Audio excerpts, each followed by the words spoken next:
are you feeling, Potihonchenko?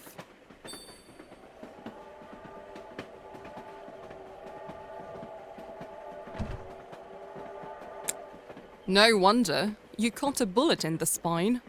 Guess you can thank Comrade Sniper for sending you home before you ever saw any action, huh? At least I don't have to deal with your bodily fluids around here.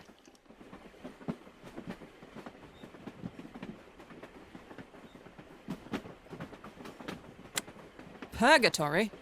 This is an atheist country, comrade. Try to get up. Let's see how you're doing.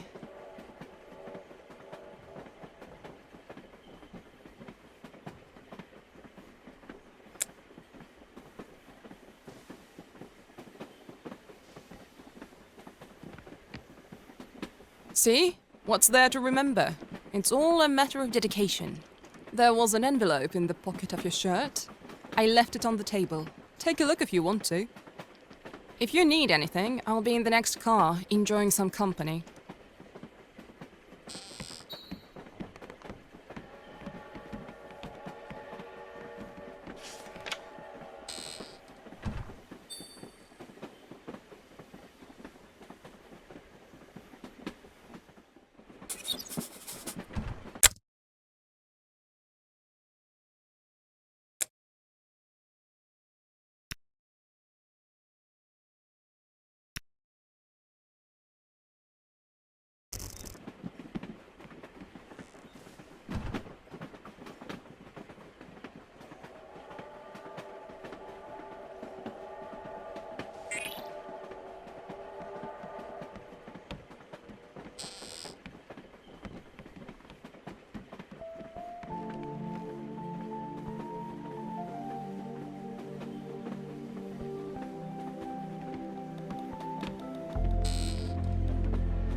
Ever noticed how Crenelle sounds exactly like the name of some pretty French lady?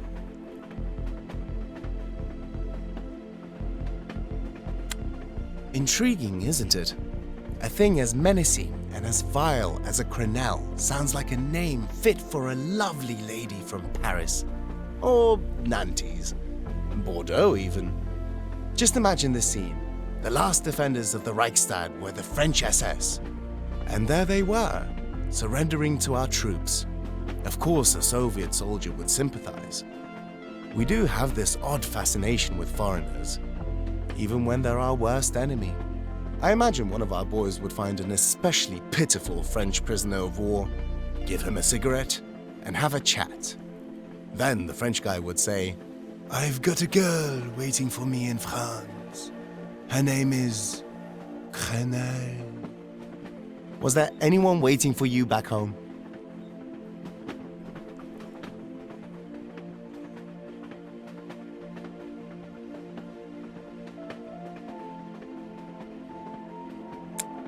I feel for you. But you're just saying that because you're old and useless now.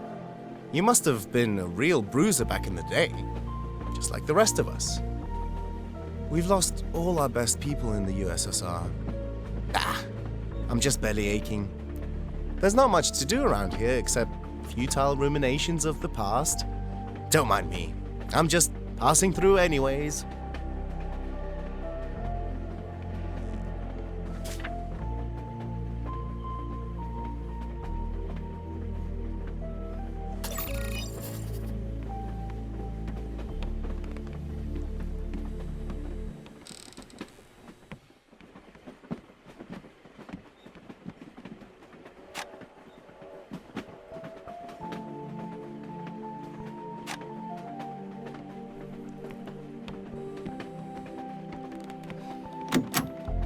Abandon all hope, ye who do not enter here.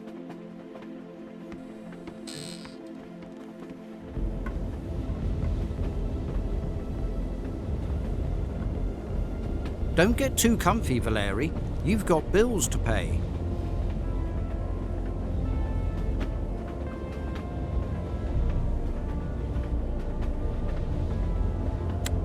Take it easy. Everything's free of charge here. Why not stick around?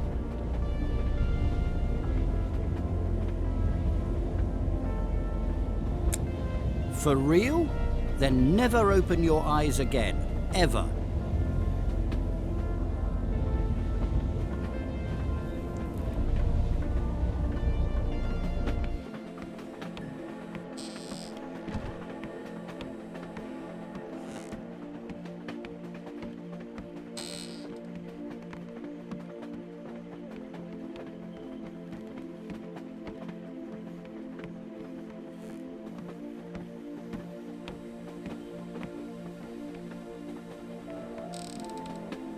How about knocking first, eh?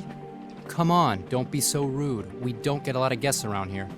And you, don't be so eager to fraternise with every Tom, Dick and Harry who waltzes in here.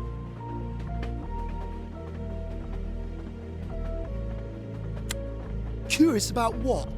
Don't you understand? The Manchurian offensive was a true triumph for the Red Army, and yet we managed to lay down our lives there. And now the Americans are bragging about how they won the war by annihilating a couple of peaceful cities. Listen here, dumbass. Do you have any idea how hard it would have been for us without the Lend-Lease Act and the Second Front? By the way, take a look at the button on your uniform. Where was it made? This Chicago place must be near Magadan, right? Or maybe somewhere over by Tula?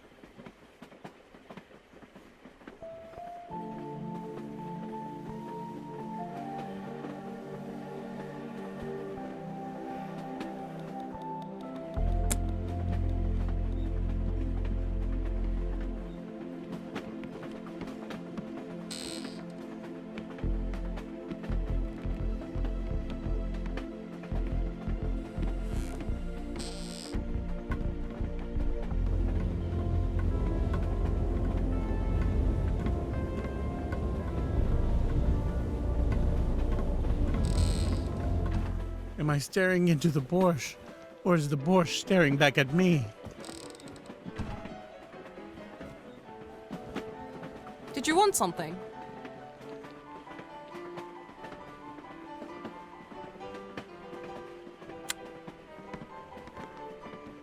How could anything possibly have happened between a pretty young lady like me and a cripple like you?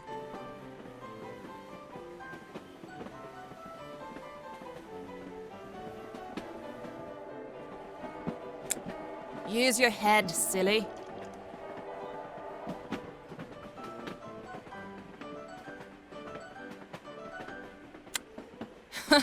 Good luck with that. False memories are the first sign of senile dementia. Why am I eating? It's going to spill anyway.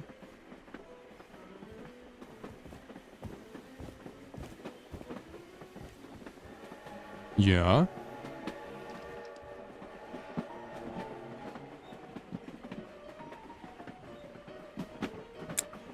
Quite the opposite.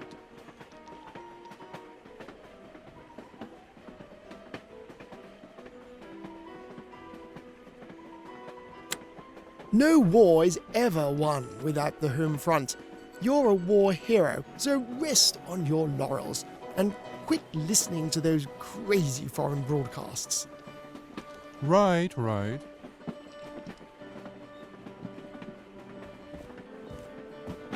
Care for a game, young man? Have you made your mind up yet?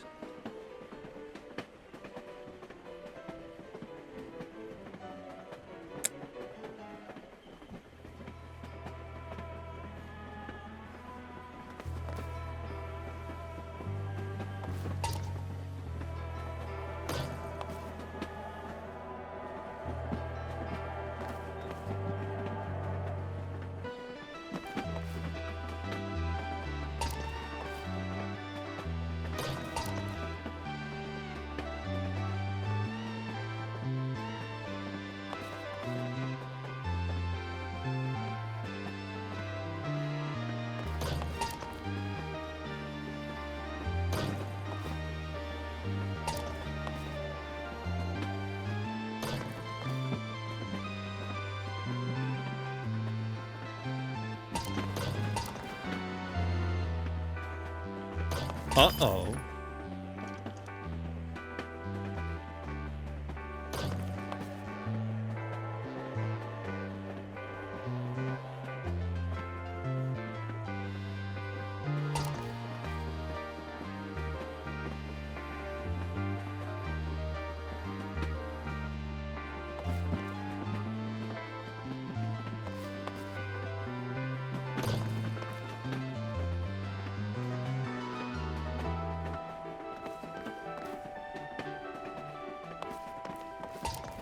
Before you play for fun, always remember to ask the other player what their definition of fun is. Otherwise, you risk leaving empty-handed. You fools never learn.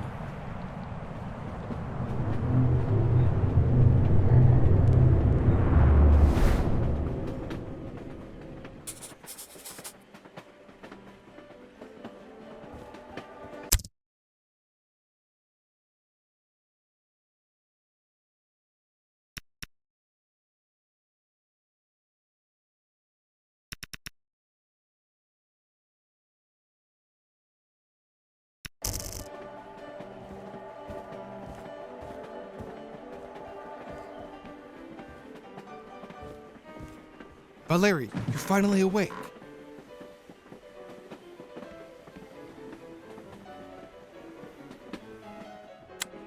That's good, Valeri, but not good enough. I need you on full alert, immediately, unconditionally. We're about to kick some ass.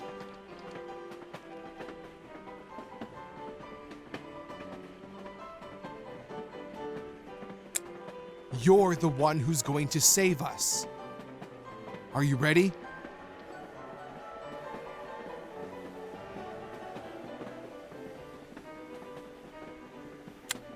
Comrades, we're witnessing an act of desertion here, comrades. In accordance with martial law, I don't remember really. Anyway, in accordance with martial law, he's in big trouble. Any last words?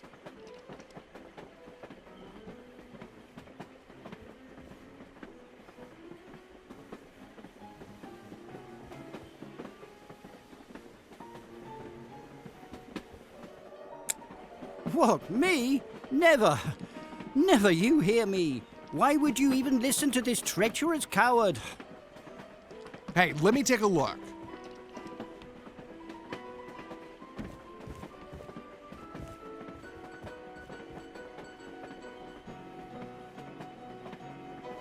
You son of a bitch. The enemy is at the gates and you're duping us for smokes?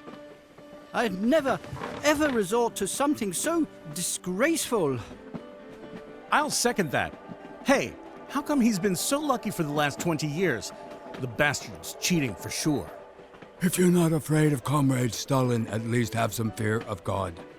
Silence. I hereby call a Democratic Soldiers' Council. Show us your deck, Ivanov. Never, never in my life would I do such a thing to my comrades in arms. Wait, what do you mean, council? It's not 1917. Give me the deck, you lowlife. But it was a little joke, boys. Just a harmless, innocent joke. I've seen enough. The Democratic Council will now vote on your sentence. How should we punish this cheating renegade, comrades?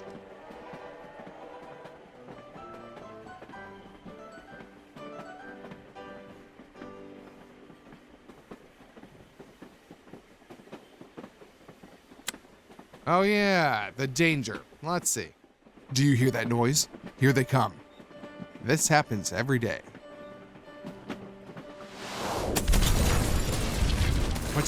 Cuff. Get on the mounted gun on the double.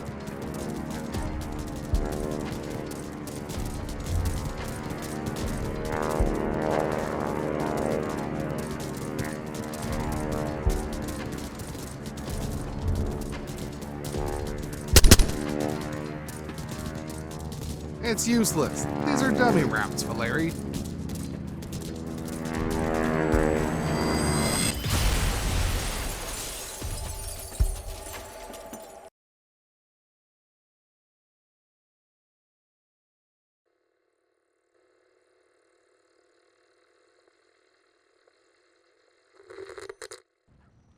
То есть вы готовы, так сказать, для вас это большим удивлением не будет. А я не удивляюсь, я только интересуюсь. Один раз видела, он завис около сосны, а я хотела подойти. Но потом подумала, я говорю, а вдруг они у меня увезут?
Are you okay, Valeri?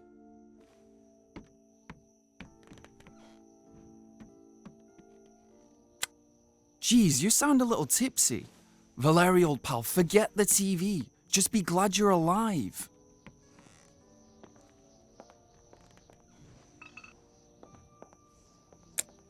Don't worry about the house. The reporters will be here in no time. Somebody'll lend you a hand. It's not every day a satellite crashes. What is that thing? A satellite. I bet it's a crashed satellite. A satellite? Really? Is that even possible? It's entirely possible. I think one of our Sputniks crashed in Canada about a decade ago. Well, whether it's a satellite or manna from heaven, all that really matters is that nobody got hurt. Yeah, exactly. There's nothing to overthink here. Just sell the thing for scrap. It'll earn us at least 150 grand. Damn it, Stepan. Go borrow a truck or something. I ain't borrowing anything just yet. This is government property, whether it crashed or not. I don't think this thing is one of ours. Doesn't look Soviet to me. See? It's not ours. So as far as we're concerned, it's friggin' scrap metal.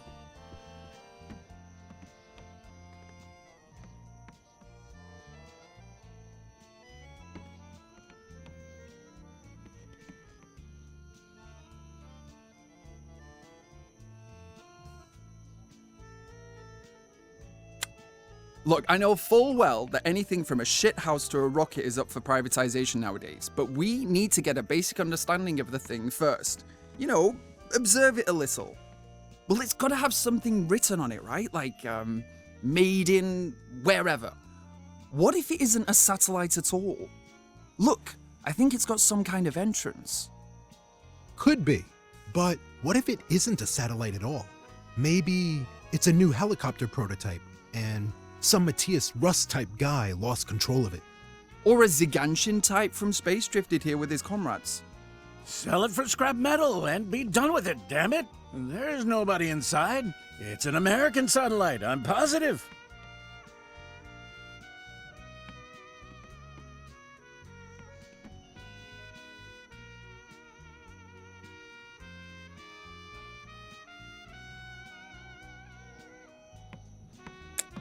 We'll try it now. Gentlemen, vi na sowieckiej ilivrodzie territory. Odkryjcie, пожалуйста. Whoa, Jesus!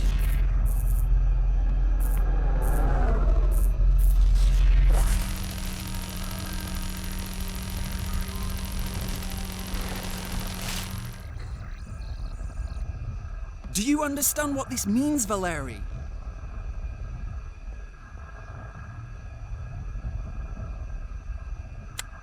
I think this is a communication gizmo of some sort. I guess the TV was the most suitable output device we had here. What if there's nobody inside to begin with? It could be a parcel of sorts, or a probe. Nah, this isn't an American satellite at all. Mess around with the TV a little. Maybe we can make contact with the inhabitants of this thing.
Oh, great idea.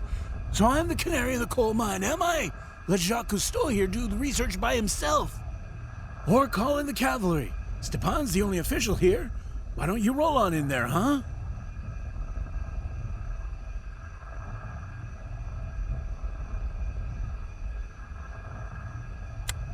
Fine. Stay alert, folks.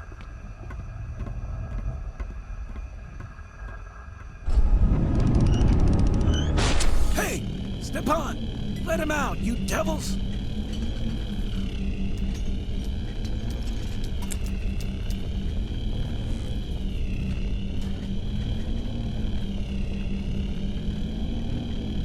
You sons of shit, my leg!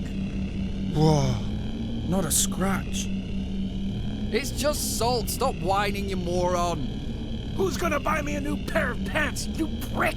You might as well be thinking where we can buy ourselves a new cop. Start thinking about how to get him out.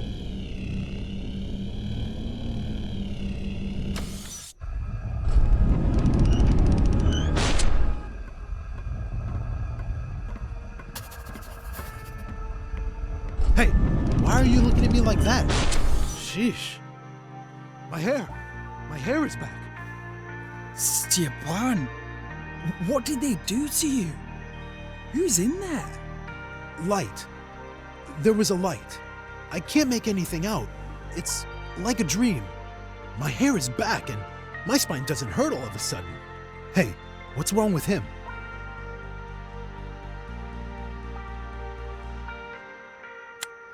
Why shoot him? Because they're assholes. We didn't want to shoot him. The thing just slammed shut all of a sudden. We thought the lawman was done for. And why is he lying down? I don't think an actual 12 gauge would do anything to it, let alone salt. Shooting salt at a metal target? Well, we were hoping to intimidate them, I guess. It was Valeri's idea, don't ask me. Makes me wonder if Valeri has a hunting license. Right. I'll get Klim home and tell whoever wakes up to stay away.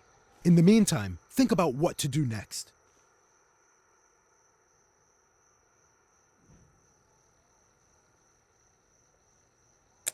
I sure do. I'll be on my way, folks. His wife is not letting him out of her sight tonight. If I were him, I'd leave her and never look back at the 200-kilo lump of happiness. Listen, Valeri, I'm going in. We need to find out what's inside.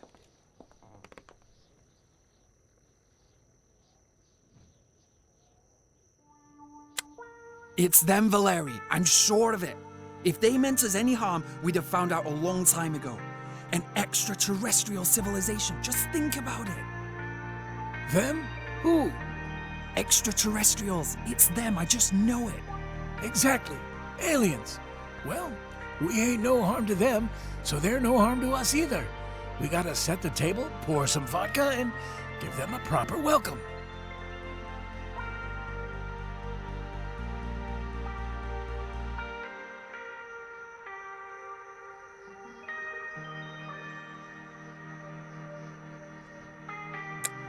I guess I'm about to find out.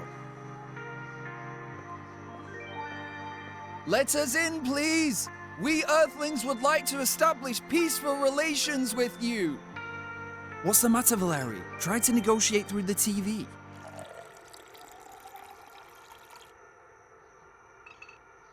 I don't think they want you in there. What if I try it?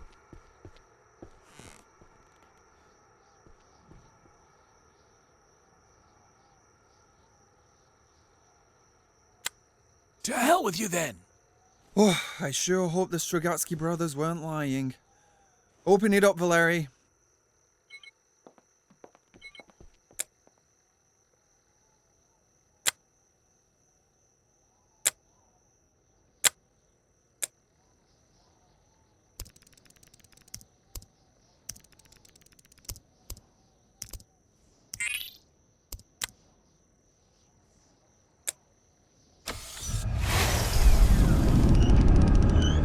They're waiting. Seems so. Well, God help me. Hey, you should ask them about it, actually.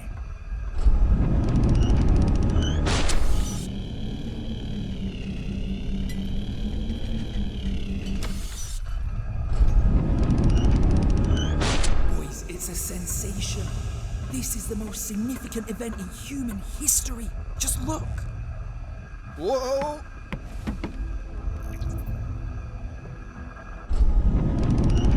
What a beauty! Worth a few rubles, too.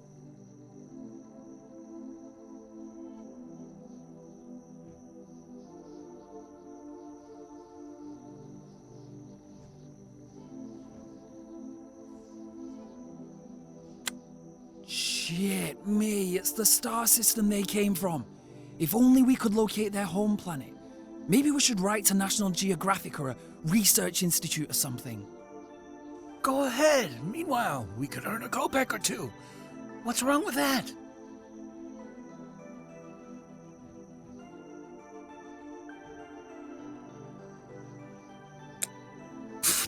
Look at you with your big ideas.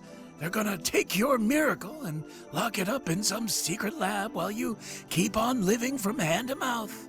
Yeah, whatever. Off you go, we'll figure this out without you.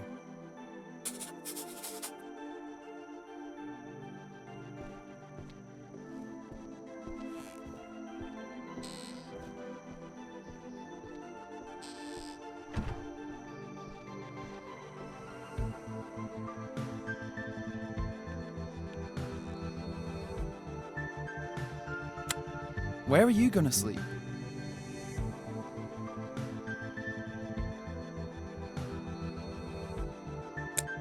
I wonder what they're like. When will they reveal themselves? What will they ask us? What are we gonna tell them? Suppose they ask who our heroes are. Who do we trust? Who do we look up to?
Soldier, come here and lend us a hand.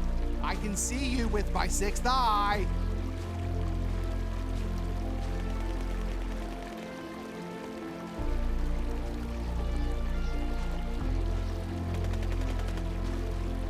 I was starting to get impatient there, dang it. Thanks, Valeri. This all reminds me of that one time. Yeah, I know. Nobody wants to look at us from this side, let alone our bellies. But you dove right in, I respect that. You were a brave guy, not the squeamish kind, and fairly curious too. If you hadn't bothered to check out that bizarre critter, you probably wouldn't have ended up getting shot by the sniper.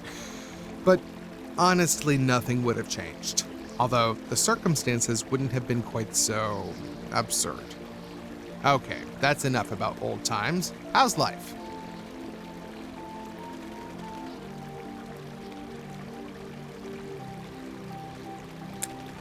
I'd expect nothing less.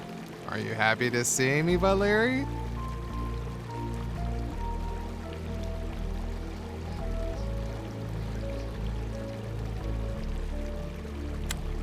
I'm happy to see you too. You think we crustaceans have exciting, eventful lives? Can you imagine how much you spiced up my dull existence that day?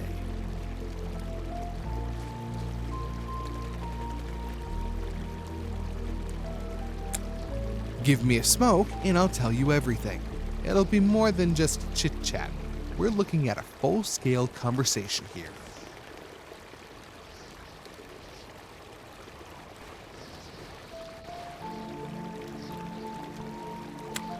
Listen, there's gotta be a reason I asked you. How am I supposed to know?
Who am I to you, Valeri?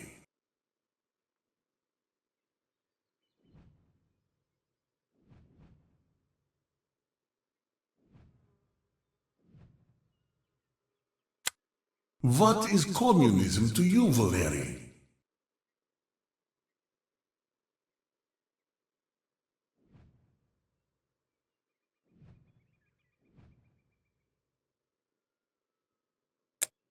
Our country is vast, Valeri. How could one man run such an enormous country without violence and coercion?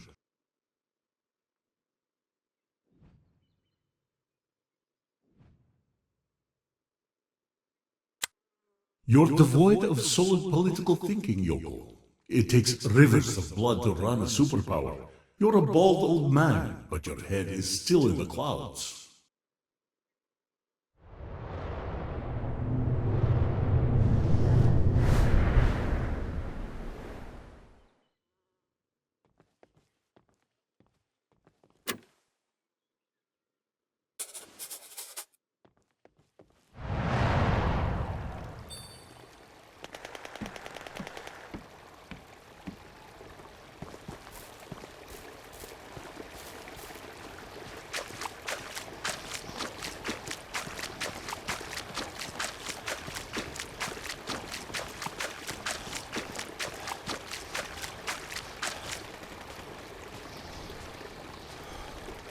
Ah, thanks. I shouldn't be thanking you for this poison, but still, thank you. Damn, I almost forgot. I've got nothing to light it with. Could you look around for a lighter? Hey, I'm just kidding. Stop looking at me like that. Valeri, how come a man like you, who dreamed of getting a college degree, ended up in this den of drunkards?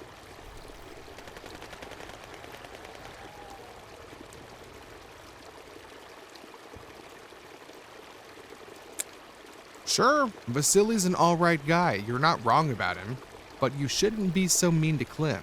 He's a human being too, and he has a truth of his own. Being mean to an alcoholic is far from a heroic deed. Maybe you should apologize? One time, in the midst of a heated quarrel with my woman, I lost my temper. Curse you, I cried. I was so ashamed the next day. I saw a priest on a trolley later that day. I didn't hesitate to ask him what happens if you actually curse someone. And you know what he said? He said nothing was gonna happen, but saying sorry wouldn't hurt. So you shouldn't be so mean to Klim. Don't let anything drive a wedge between you.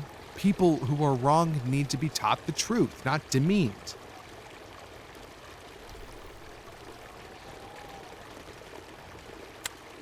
Long story short, I'd say that my actions wouldn't be any different from yours if I was in your shoes. If anyone asked, my answer would be, hell yeah, Valeri is doing things right. And doing things right is such a rarity around our country, isn't it? Keep it up, my dear friend, and remember, times of change uncork all barrels of liquid, and liquid tends to fill empty spaces. So make sure you're dealing with solid matter. Got it?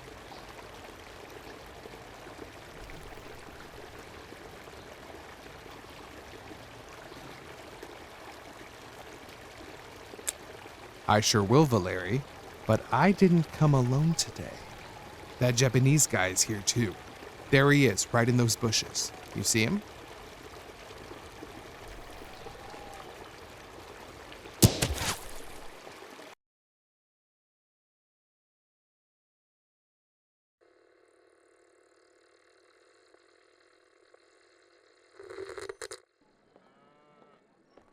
Well, here we go.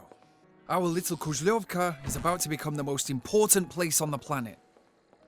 Today, we've got folks from all over the village. Tomorrow, they'll start coming from Moscow, and the day after that, we'll start getting the finest minds on Earth.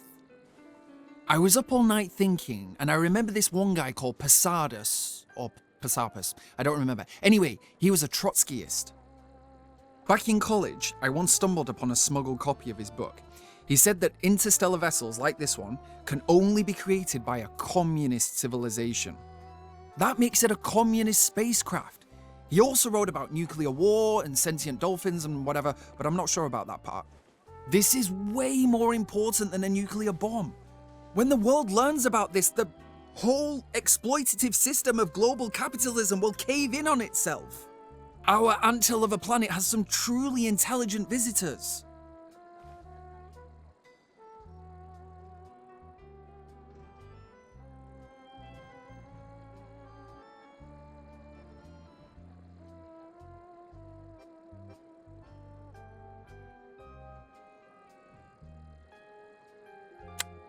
Not even Deng Xiaoping could hold a crowd like that back for long.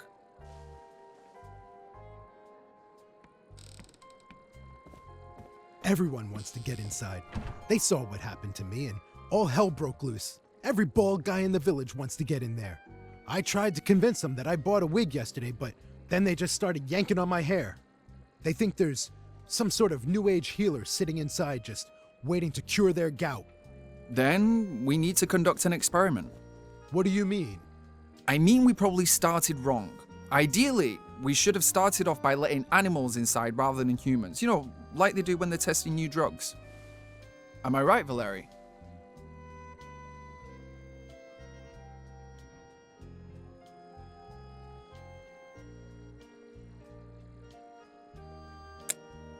There's a suitable candidate in the crowd. Lydia, come in. Yeah, bring her too. Stop that noise, will ya? Hurry up, Lydia.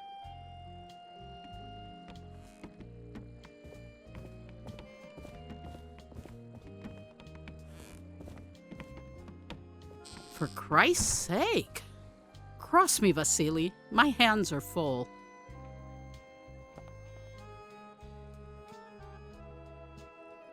You feeling better now? What brings you here today? Well, it's pretty simple. I want to heal my goat. She got sick a month ago. She's old and barely gives any milk anymore. That's all I wanted to ask for, since I don't have much time left in this world. I'd rather get my goat healed. I only drink goat's milk. It's cholesterol-free, you know. Will you sign a waiver? What?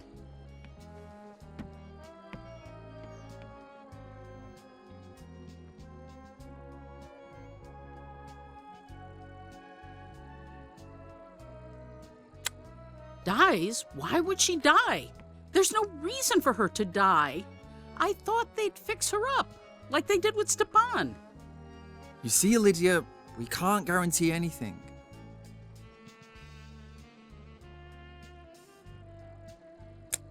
All in all, there's nothing to fear. Let's get to it.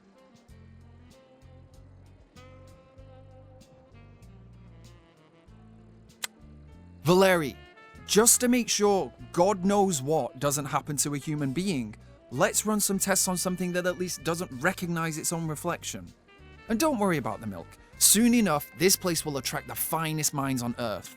You'll have as much goat's milk as you want. Camel milk, even. Okay, let's give it a try.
It worked!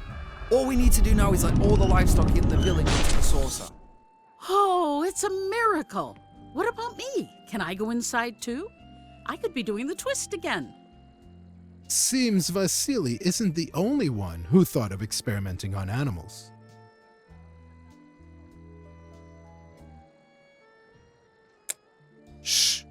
Do you hear that? I saw it with my own eyes. Some real miracles took place there just yesterday, and now they won't let anybody inside.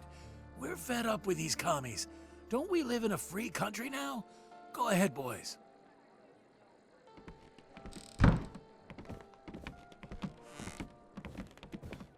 What if I decide to use my sidearm? When was the last time you took it out of the gun safe? Enough already. Things are going to be fair from now on. The saucer landed in our village, so every villager has the right to go inside. Exactly. My prostate has been killing me for 5 goddamn years now, and here they are, not letting a suffering man into a healing saucer. As for me, I want a TV. A Japanese TV. Apparently, Lydia has some special rights here, since she's the only one who's allowed to make a wish. A goat matters more to this chairman than a fellow villager.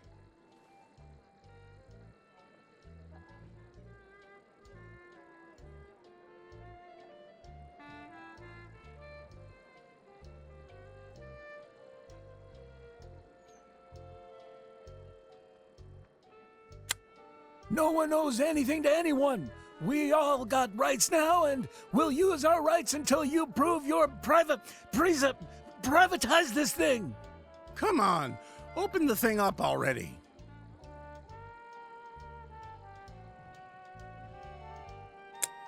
Enough. Come on, move it.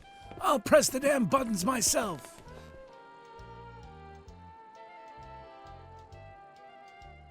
What did you do to it? Do you really think I can find a way? No dice. It seems like it only responds to Valeri. Yeah, that means they recognize Earth authorities. That's good. That's really good. I can't wrap my head around anything you're saying here. I'll be on my way. Let's go, Martha. What do you think, Valeri? Maybe it's time for the next phase of our experiment. Let them in. Okay, Clem, what do you want? Sure, let me tell you all about it. Actually, nah.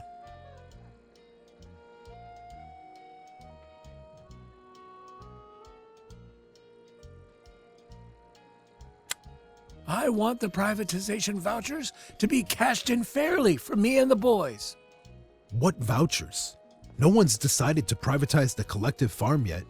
We drove some moonshine to Svetlomaisk for sale a week ago, and there was this factory worker guy there. Seems harmless enough, right?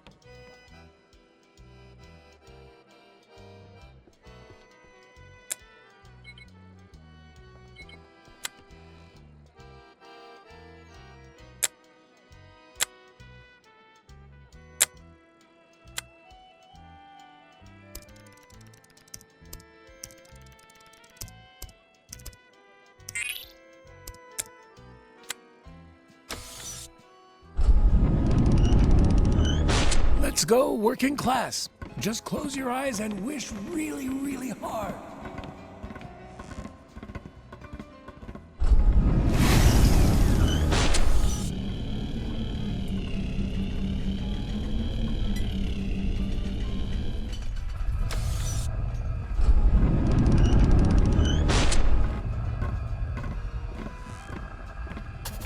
Now that's what I call a fair exchange rate.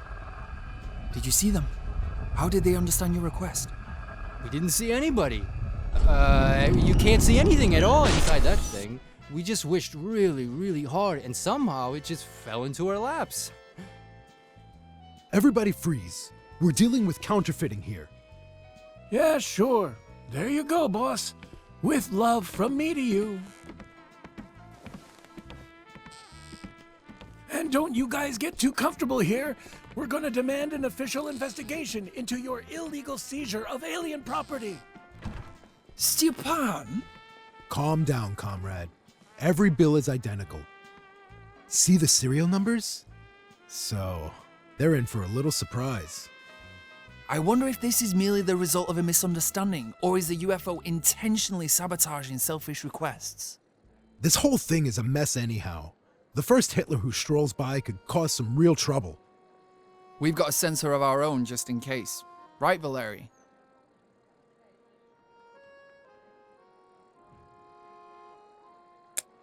The mayor of Svetlomaysk is on his way here. I say, we let the people in to see this thing, since we won't have much authority over the UFO after the suits show up. Well, there's your Hitler. He's going to report to Moscow, the KGB, or whatever they call themselves these days. They'll be here in no time.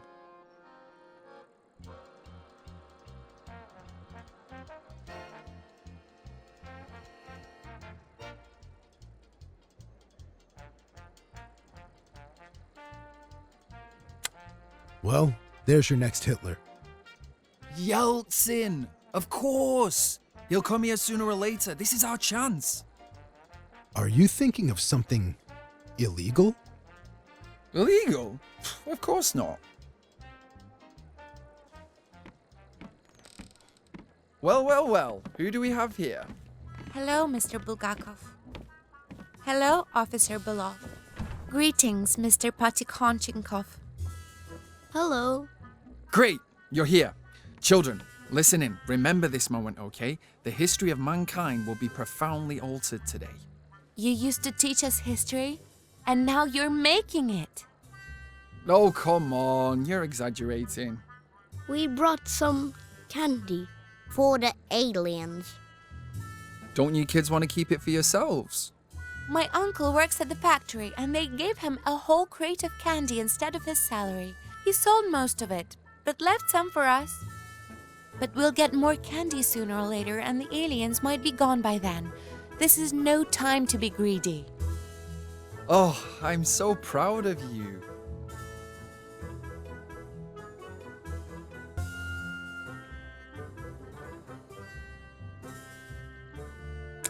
Yes, it might be dangerous. I'll give them the candy. Don't get too close to this thing.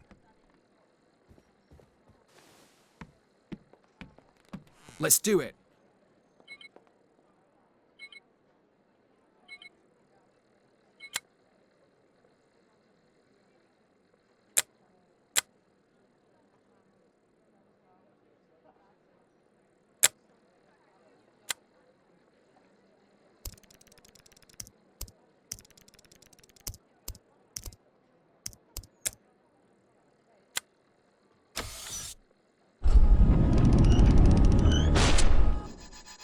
Whoa!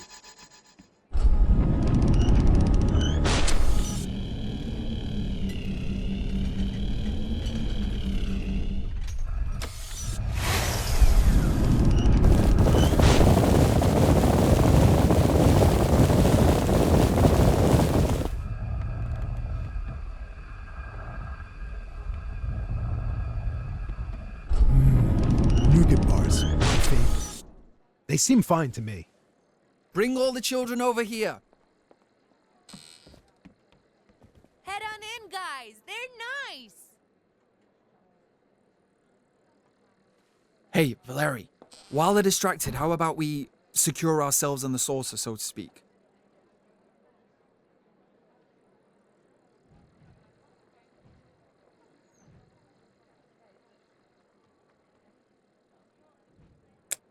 I suggest we get a reliable outsider involved as soon as possible. Better safe than sorry, right? Hey, you're subscribed to that ridiculous periodical, right? Maybe we can find something of use in there.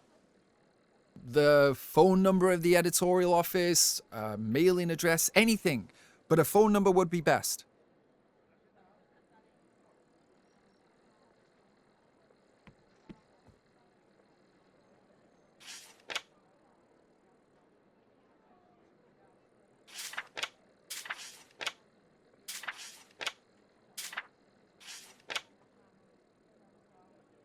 That's exactly what we need. Come on, dial it now.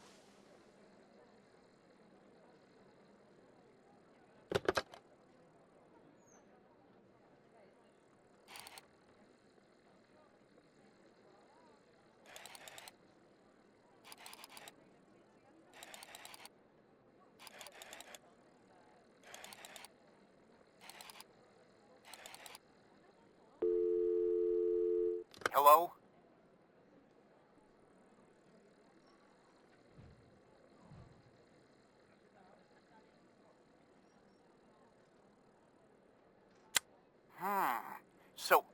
Did you see any lights in the sky?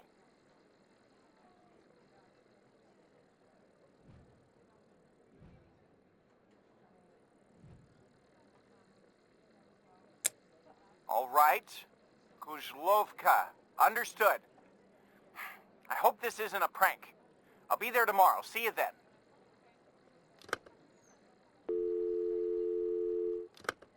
So tomorrow? Alright, we'll see. Citizens, we kindly ask that all non-essential personnel vacate the premises. Comrade Sereshtanov will be here soon.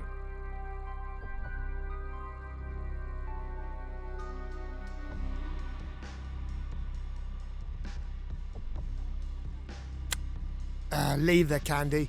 It's good for the public image. What are you talking about? A positive image for the officials. Candy, kids, all that crap. Yeah, you can leave some kids too. Try to pick the cutest ones. Ha! Yeah, sure. In your dreams. Kids, we're out of here. We'll be right nearby, Valeri. Secure the air around the object. Don't let anyone in.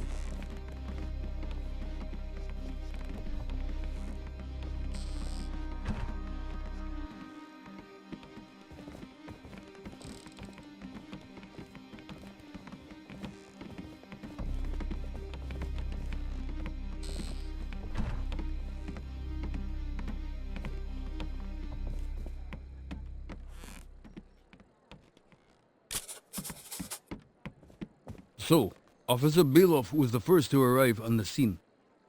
That's correct. We immediately secured the perimeter and provided first aid to those in need. I received a phone call last night and arrived soon after. Mr. Potyhonchenkov, the head of the local collective farm, was already there. We set up medical services and brought a few buses of military personnel in case anything goes wrong. As you can see, all the houses are intact except for this one thanks to the brilliant work of the rescue team. The facades of the affected houses were promptly restored. What do you plan to do next? Our plans for the future are promising and far-reaching. We will set up a modern commercial center around the object, complete with a 5-star hotel for tourists. Of course, we need to receive orders from our superiors first, so we expect a visit from the upper echelons of the Russian Federation in the near future. As far as we are aware, the pilots of the spacecraft are not yet planning to show themselves. Our analytical center believes that our alien visitors intend to speak exclusively with Boris Yeltsin in person, and we fully support them in this. Let's hear from an ordinary teacher who bravely rushed to the chairman's house the night of the crash. Personally, I'd like to say that I fully agree with Mr. Sereshtanov's wise suggestions in light of all the absurd nonsense going on in this country. I hope we hear more wise proposals from the officials of our young nation. Obviously, the future belongs to the liberal approach, including commercialization and privatization based on the Western model. In the end, we can only be grateful to our alien visitors for the dose of shock therapy they've given our little village. I believe that our tourist-focused development plan suggested by Mr. Sereshtanov will find enthusiastic support among our alien partners. Now let's hear from Valery Potyhonchenkov, the first verified alien contactee from planet Earth.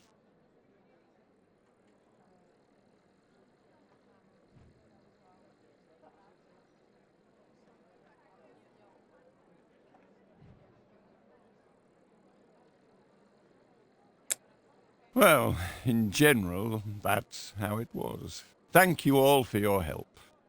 We look forward to the President's arrival. What else can I say? Marvelous! Our public services did a great job, as usual.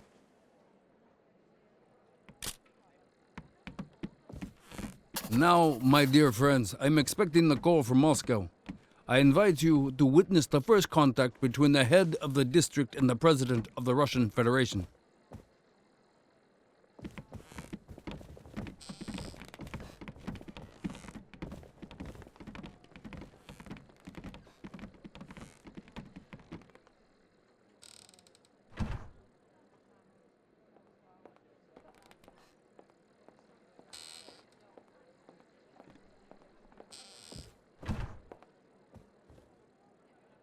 Valeri.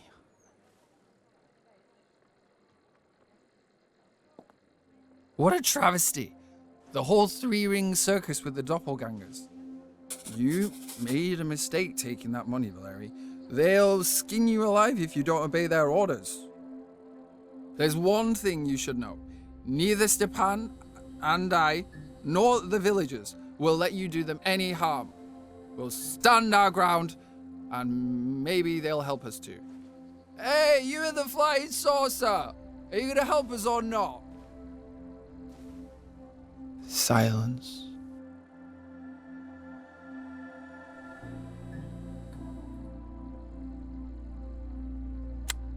Their kindness is all I can hope for. We still have no idea what their true intentions are. I'm scared, Valeri. I don't know what to expect. Alright, one more shot before bed. I wonder what tomorrow will bring.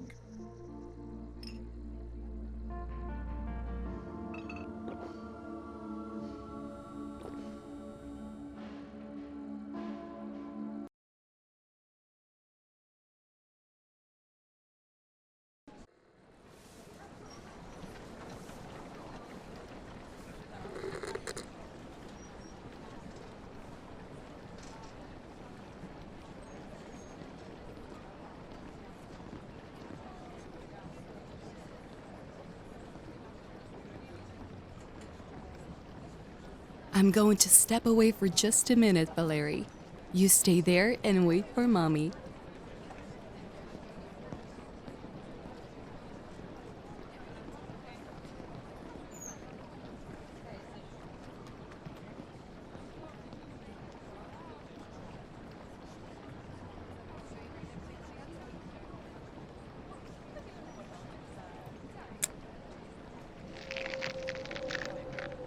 The future of the collective farm must be decided on Friday, Valeri.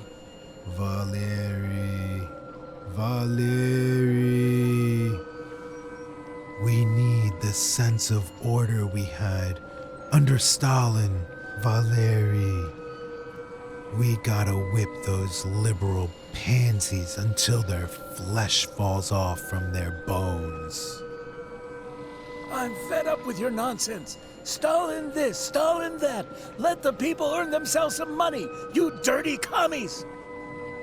You're wasting everyone's time here, Valeri.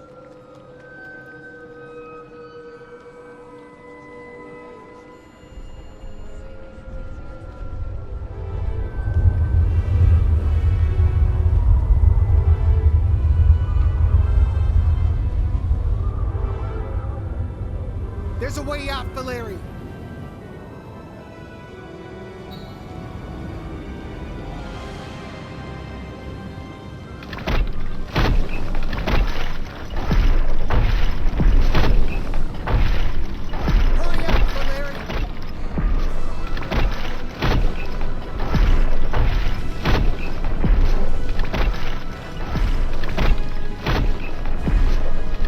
Don't be afraid, Valeri.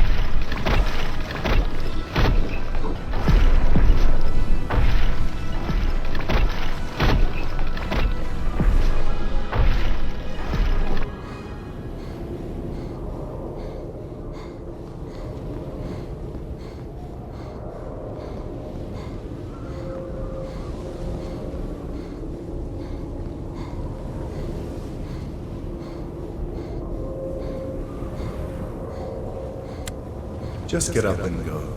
Straight ahead. You can't miss it.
Well, are you gonna say something?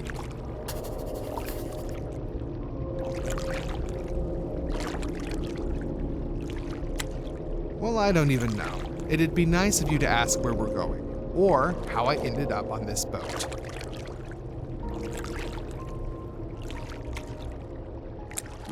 That's the plan. I'm afraid we're going to be on this boat for a very long time. That's it. We're here. Get off.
This comment was made by Valery Potyhonchenkov, who acted as a kind of ambassador on behalf of us Earthlings.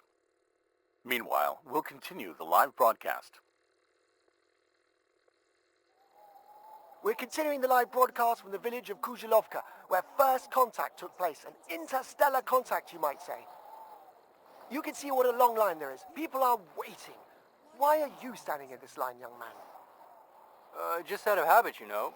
Everyone's lined up, so why wouldn't I get in line too? I see. Excuse me, sir. What do you expect from the encounter with the aliens? I was sent here by the watch factory. Our production line has completely collapsed. The screws for the watch mechanisms haven't been delivered for 2 months now. You know, the really tiny ones?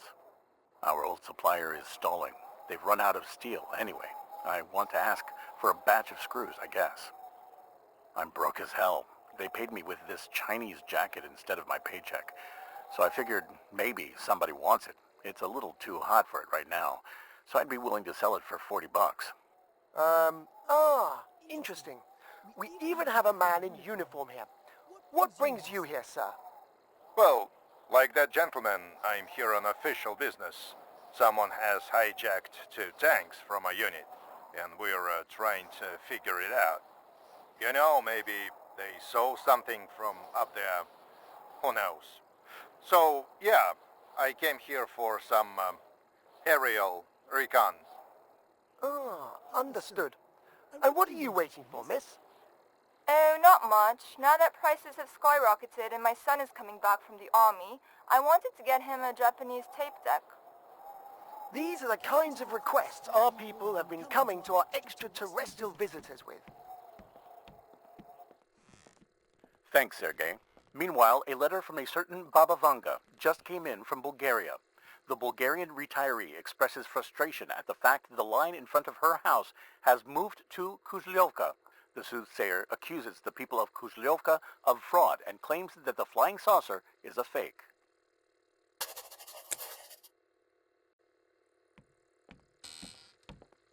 Good morning. Before you ask, yes, the expert is here.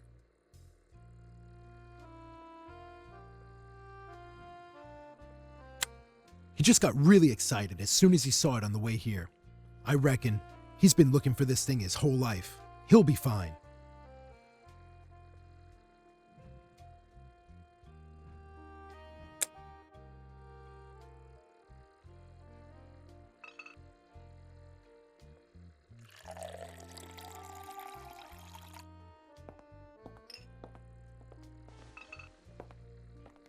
Here's some anti-fainting medicine. Wow, Oh, I was expecting water. Feeling any better, Vladimir? No, not at all. Oh, I never dared to dream I'd see something like this up close. Okay, tell me everything you know about it.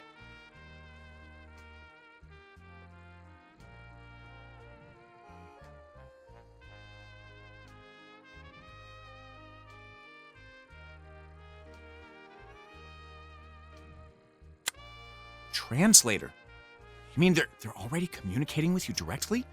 Oh, that's splendid, splendid. I wonder why they won't reveal themselves already. What do they even look like? Ew. We have no idea. They don't communicate with us directly. Some kind of module has attached itself to Valeri's TV, and now it functions as a, like a receptionist at a factory. Well, I'm talking about the TV, so I guess Valeri is kind of like the factory manager. Basically, yeah. Well, that's fine. Can you give me some examples of their activities?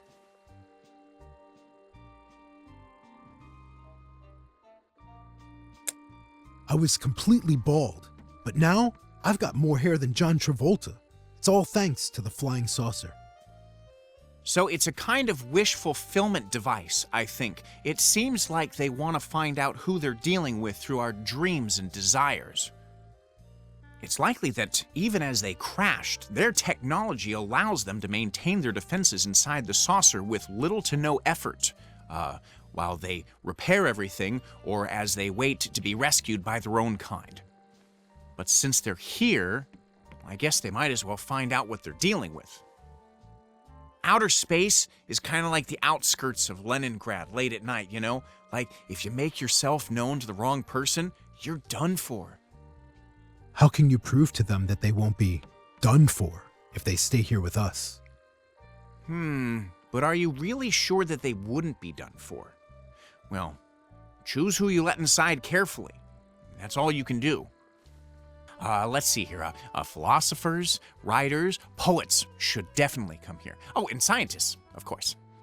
Now there can be no doubt that ufology is a legitimate science. So from today onwards, well, I am most certainly a scientist now. Yes.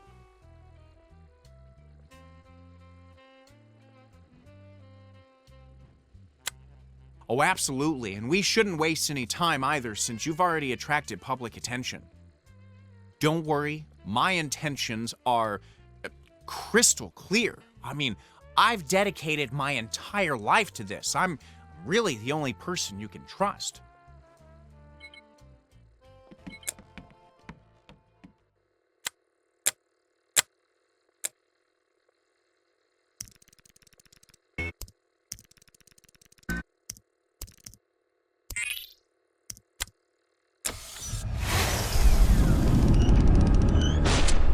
God help me.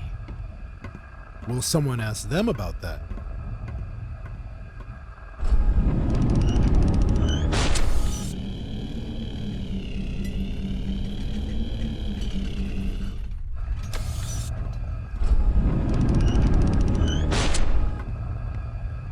If this is really what I think it is, the thing that I've always dreamed about, oh my goodness.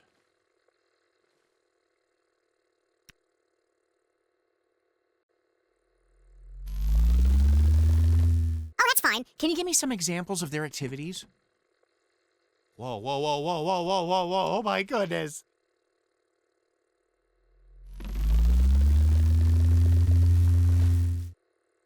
That's dangerous. Put it on the table and don't touch it. Nobody should know about this. You understand? Nobody. I mean, this is several times more dangerous than the saucer itself. And in fact, I had better take this back to our research institute. You talking about some kind of garage or a basement? No, you're not taking it anywhere. Too dangerous. Let me put a couple of bullets into it just in case. Stop! What if a black hole opens? I mean, we need to put it back inside. Humanity it's not ready yet. Okay, I understand this now. Ask them to open it. Come on! You can only go in once.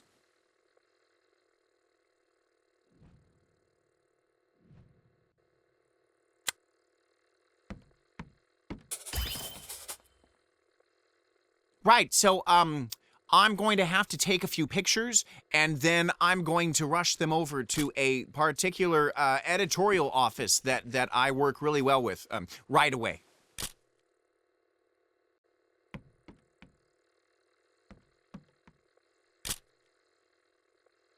There. Now they won't be able to cover it up no matter how hard they try. All right, everybody, stay here. Do you see the globe on the table? Take it with you. Maybe it can tell you where they came from. What if they got lost and drifted here like those soldiers on a barge? Remember that story from the 60s? I'll try to find out. But first, hopefully I can manage to break through this crowd. Oh yeah, as for the crowd, I think we can slowly start to let people in. It seems like it's not just the locals now.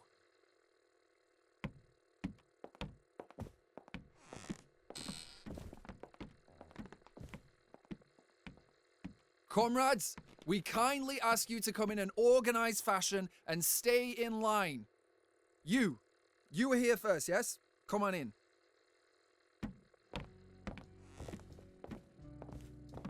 Hello.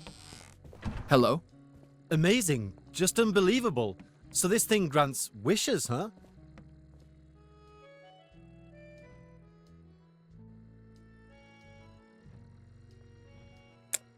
Yes, just a little interview first. What if your wish is to spit acid, for example? It's nothing personal, but we have to be careful. There are certain people we'd prefer not to let in there. My last name's Dorokhov, and I'll be completely honest with you. I've always known that thieves and bandits should be held accountable, comrades. It's a priori, so to speak, a biblical truth. That's the way I was raised. We're being demonized all over the place nowadays, but I'll tell you this. Is there a single point in the history of Russia when we were left in peace?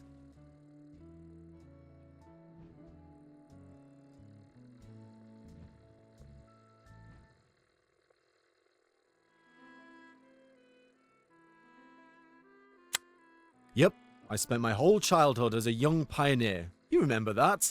And if you take a look at some Western countries like East Germany or Hungary, we betrayed them, and they betrayed us too.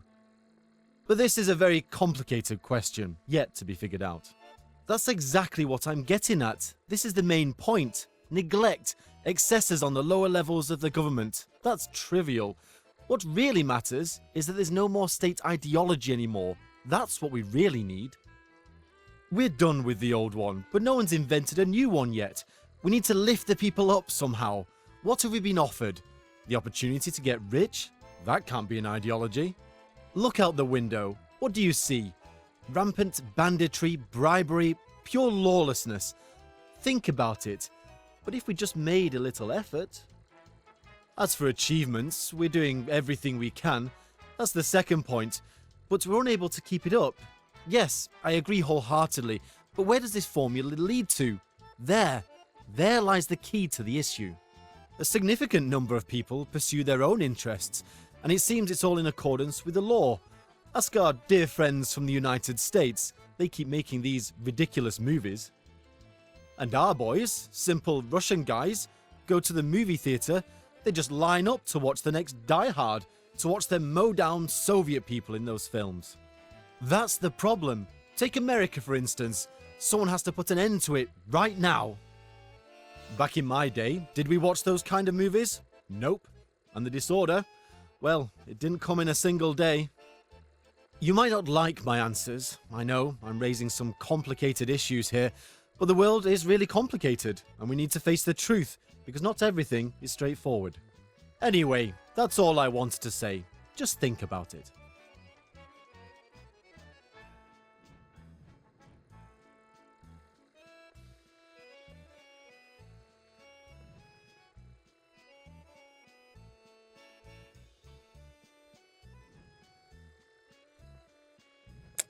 Have you really thought this through? Valery, wait. He might be onto something.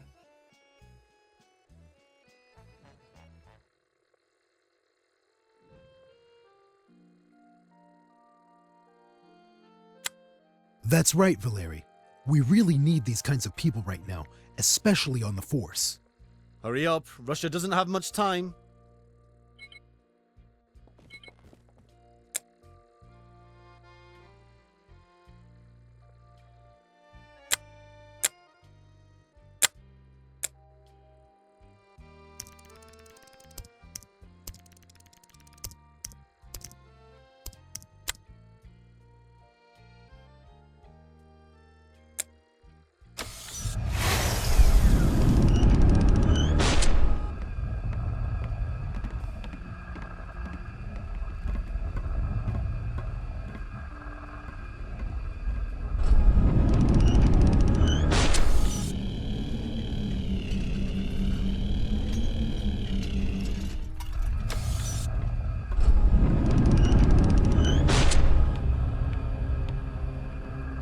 What the hell, Valeri?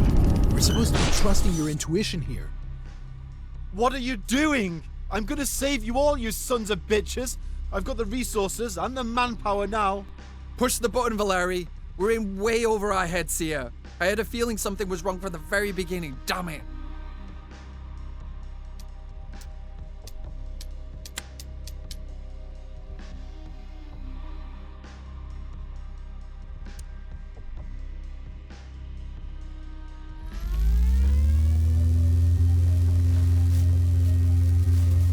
And our boys, simple Russian guys, go to these so-called Movie theaters.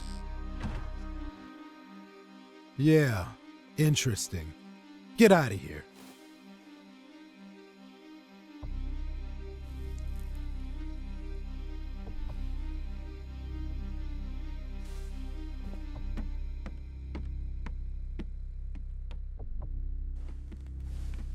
What are you doing? You'll live to regret this.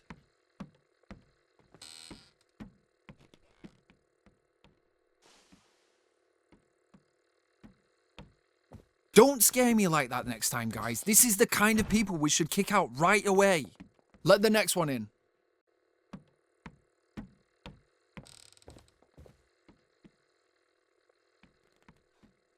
There's a military man further down the line. Afghanistan, apparently. Maybe we should be a little more cautious with the, servicemen from now on. What are you talking about? He's missing a leg. I think he just wants it back. You, yes.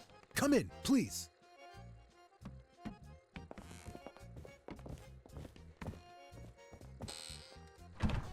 Wow. Would you look at that? Hello, comrades. My name is Sergei. Afghan? Yep, I did my duty. But when I came back, the country I'd grown up in was gone. Just like my leg.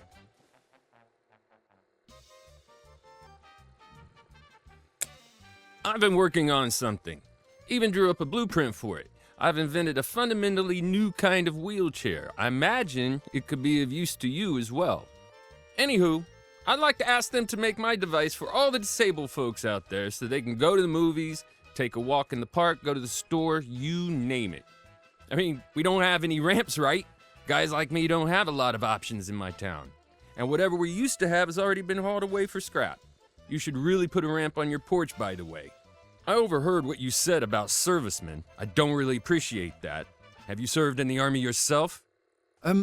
No, but hey, you got me all wrong. You see, the guy who came in before you, well, he was quite a character, to put it mildly. I'm sorry, it was a poor choice of words. Keep in mind that no one else has ever been exploited as brazenly as us, so I guess I was expecting a better reception. I came here with a pretty modest request, after all. You think your flying saucer can help me?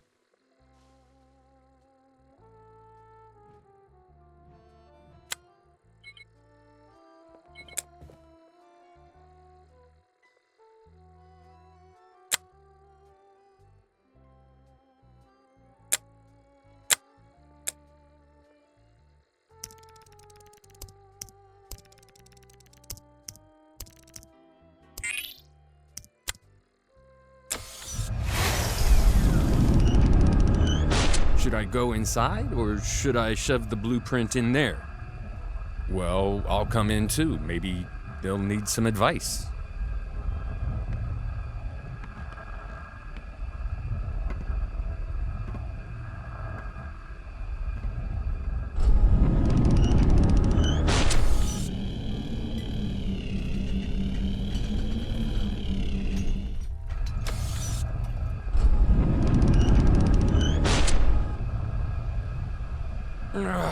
They've messed everything up. Everything! Pretty good, right?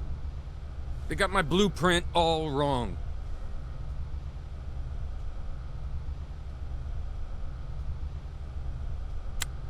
What about shock absorption? What about stability? It wouldn't be too hard to fall out of this flying turd. Pardon my French.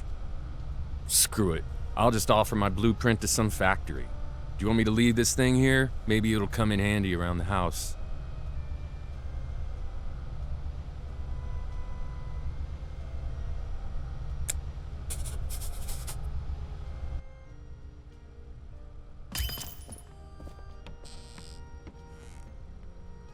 Hey, look who's here.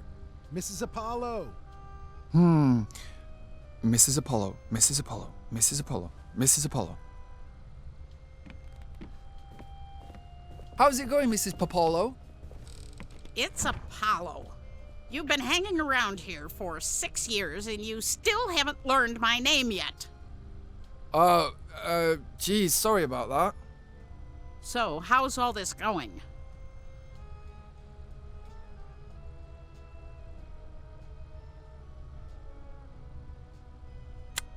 My health is just fine, Sonny. I'll outlive you all.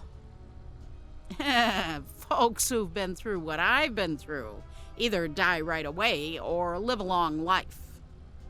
Mrs. Apollo, there's no need to tell the aliens about the Gulag. What? Are you scared they'll get the wrong idea about your beloved commies?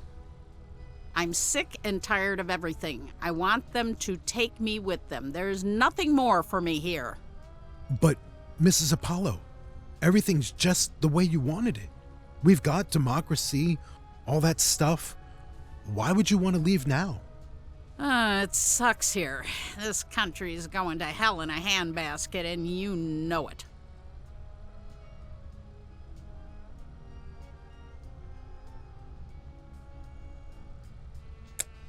What do I have to come back to? I've got no family, and I'm sick to death of this whole village. I'd rather take my chances with them. Maybe they'll at least show me something interesting.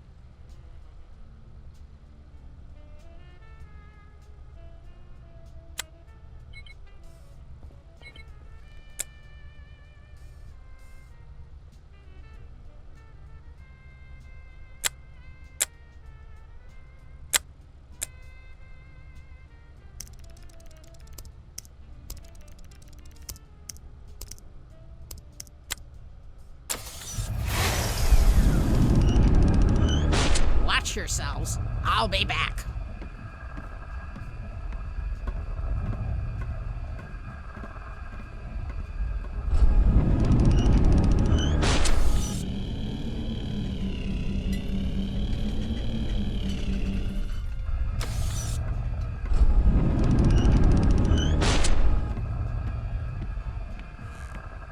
Oh, wouldn't let you in, huh?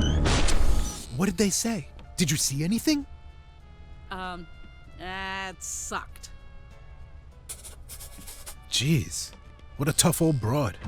When she got back from the camp, a couple in the village named their newborn daughter Futility. You know, like a 5-year plan.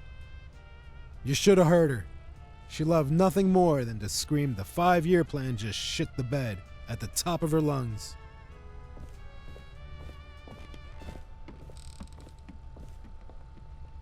Next, please. No shoving, comrades. Oh, wow. Hello. Could someone finally ask them that very question?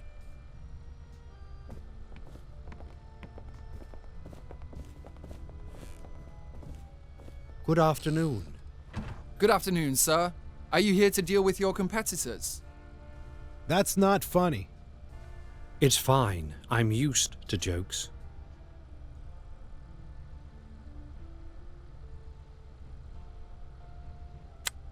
I wanted to ask for a couple of cartons of Dunhills. We went to Italy in '83 on a certain matter.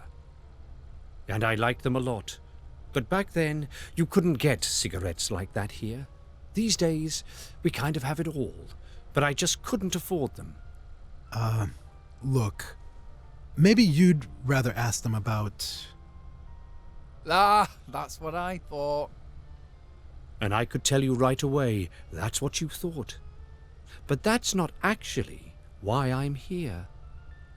Doesn't looking for confirmation from them contradict the very idea of faith? Yes, it does. So I have no intention of seeking confirmation from them.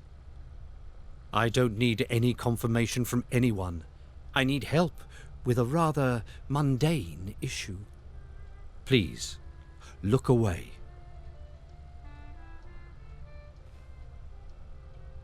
Here. These are the brands of a wasted past. I want it to erase them. Will you help me? Or are you just going to keep laughing at me? Say, that's quite a service record you got there. You should at least let some prison historians take pictures of them. I've never seen labor camp tats like those before. There was this old lady, though. She was here before you, but I've never seen her naked. Thank God. I'm glad you managed to change careers. Well, let's give it a try.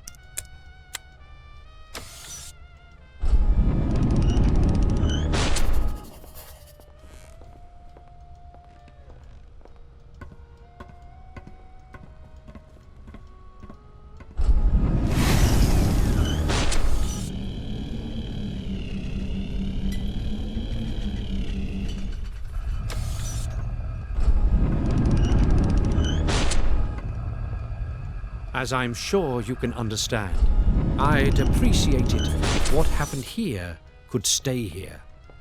All the best, and God bless you. Ugh, no one had any questions about God after all. By the way, I was up all night, so I turned on the TV and Travelers Club was on. It was an episode about Sicily. Apparently, their coffee shops have tip jars on every table. Why don't we do the same thing here? It'd all be on a voluntary basis, only for those who can afford it. That Baba Vanga lady from Bulgaria takes a lump of sugar for her services too. What's the harm? As long as it's voluntary, of course. That Baba Vanga of yours doesn't seem to fit too well with the whole there's nothing deal.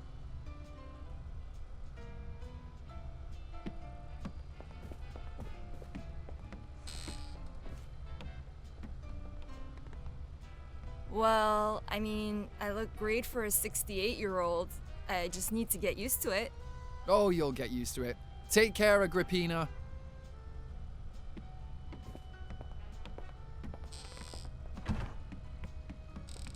Whew, what a tough day. What, nobody tossed anything into the jar? Well, never mind. Well, some people brought presents. And vodka. Anyway, there's still a line outside, and it's not getting any shorter. Folks just keep coming and coming. But the presents are great, especially the ones you can eat and drink.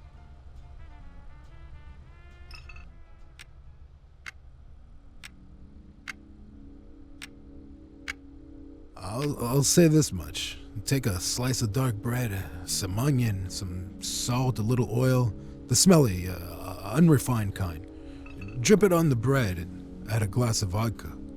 And you're the happiest guy in the world. No need for any UFOs. No need for all kinds of people barging in, wishing for stuff. Well, cheers.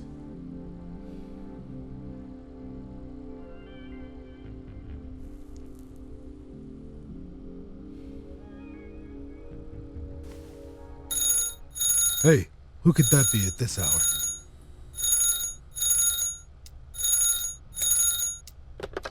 It's Stepan there. Valeri, get Stepan for me.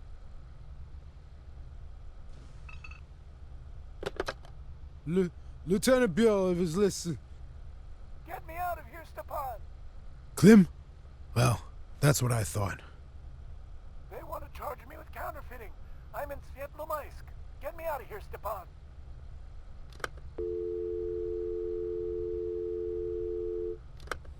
I was just starting to relax.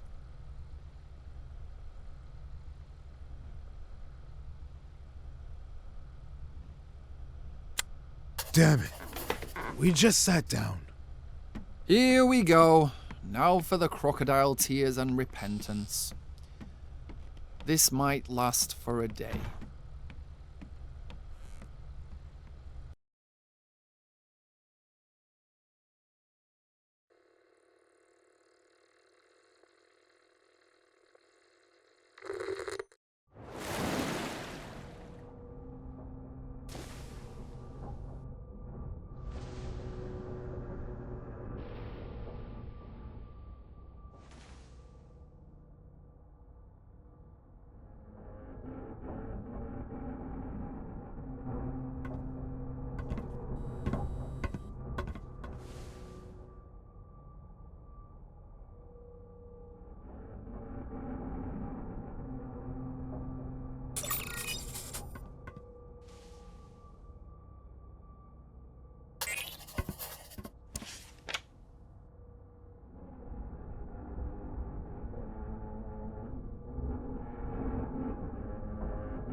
divide the boot into 4 equal parts. What's there to think about?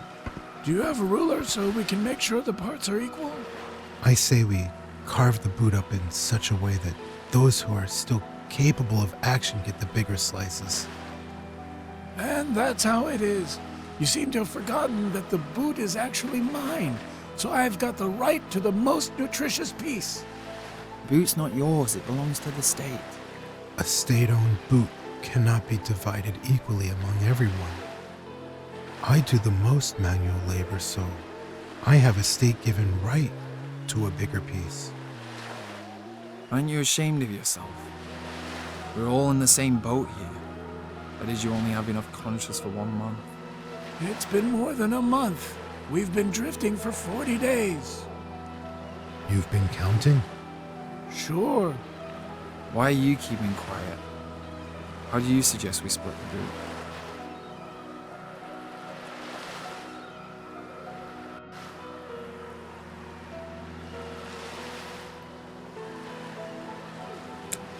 Exactly. We should all be ashamed for even putting this up for discussion. Now we'll divide it equally and fairly. Hey, you're not one of us! Give it back! Hey!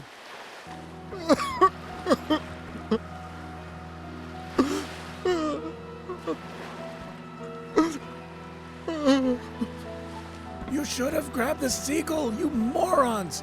We could have had some meat for once.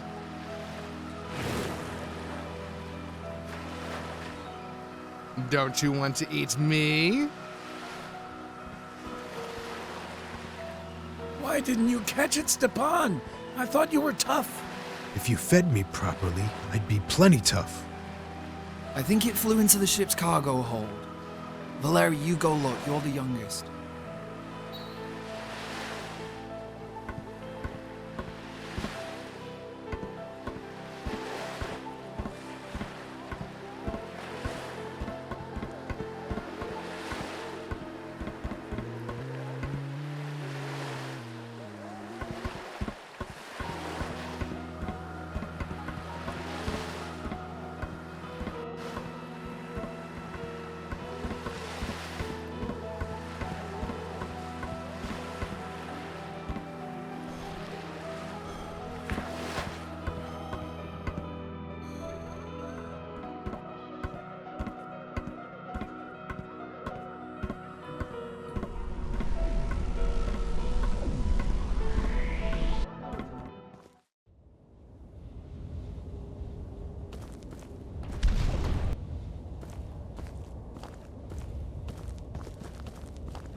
When is it gonna happen already?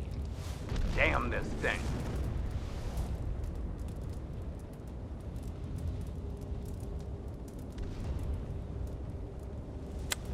Open your eyes, it's right in front of us. We've been sitting here for an eternity waiting for this damn missile to explode. All right there, fella, wanna join us?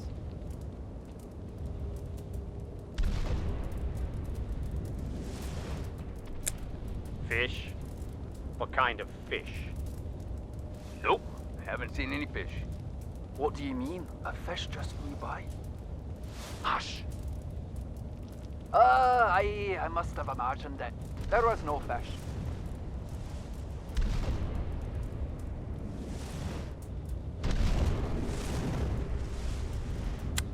We just might have something to tell you. But only if you do us a little favor. Fix it.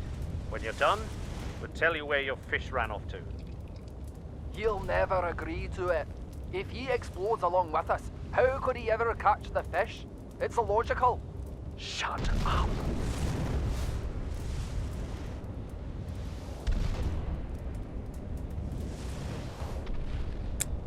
How'd you figure that one out? Why don't you give us a hand?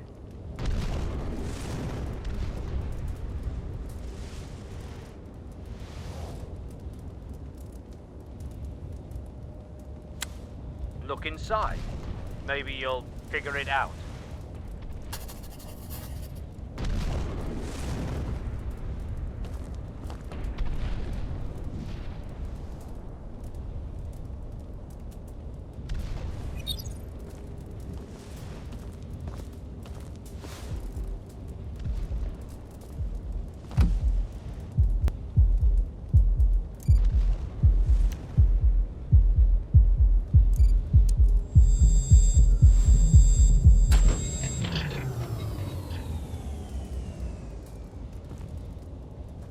Disappointment.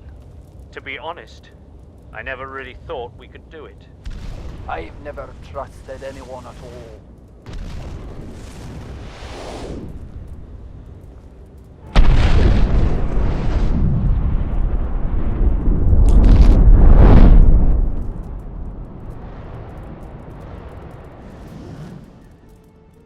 What do you see right now, Valeri?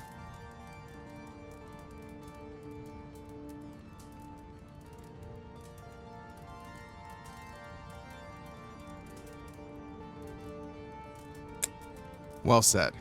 They're not your words, but you remembered them just right. A worldwide shock therapy of sorts. The last barrier that kept your species from self-destruction has been passed. Now you know there are others with all their passions and all their mistakes. In general, those guys might be a little smarter than you, but they're not exactly gods either. And this finally unties your hands. You will no longer be held back by the fear of questioning the very existence of the universe.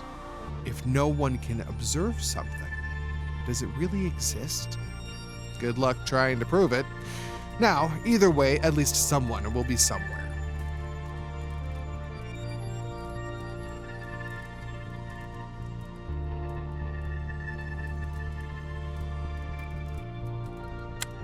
The universe doesn't notice anything, it just exists. Observing phenomena and giving them meaning is the concern of intelligent beings. If there are no such beings, there will be no universe. You see, you can't be sure of an existence of an object if there's no one to observe it. The sun might still be there, but it'll just cool and die in solitude. The Earth will turn into a lifeless hunk of rock, like billions of nameless asteroids that no one will ever even see. But now you're not going to be afraid of this prospect anymore. Other beings have flown past your hunk of rock, so now it's real. Now it persists. So bombing the hell out of it wouldn't be that abhorrent. Life will go on. Reality itself will persist, because now its limits stretch far beyond Earth. So all those times you forced yourself to get up in the morning, in the middle of winter, and make a superhuman effort to get to the outhouse, you knew that millions and millions of Soviet citizens were facing the same exact challenge every morning. And the reality of the moment made it impossible for you to just lie there. And what if you were alone? What would all this be for if it weren't for those millions of other people? A couple of 100,000 years of intelligence and awareness of reality are just a flash in the pan, an anomaly. It's comical, really.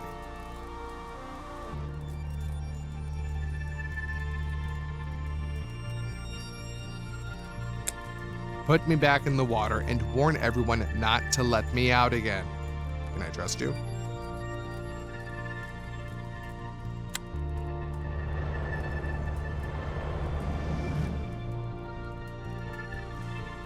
It's time to go back, Valeri.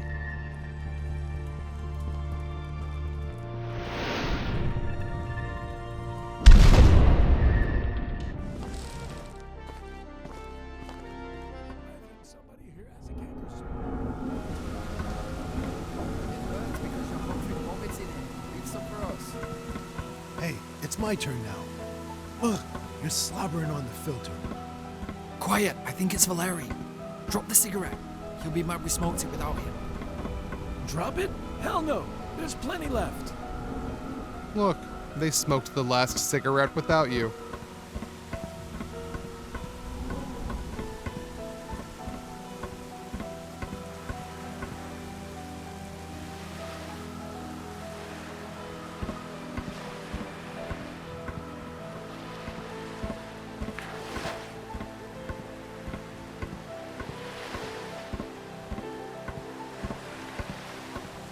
Oh, Valeri, you brought it. Well, what are we gonna cut it up with? Doesn't matter. We'll eat it whole. Give it here.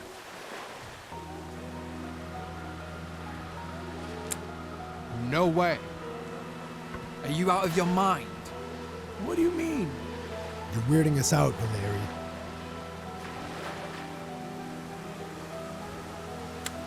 At this rate, it'll be you who gets put back in the water. Come on, give it here. Are you all stuck, Valeri? Don't worry, you'll be okay if you stick together. Just don't eat each other alive.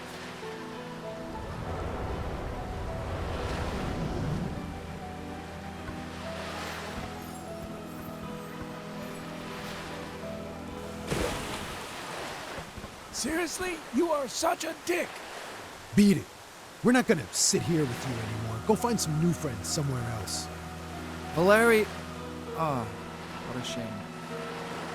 The weather's getting worse. We'll wait it out inside, let's go. Wait, what's that? Ship. A ship. Am I the only one who sees it? There's something flying over there.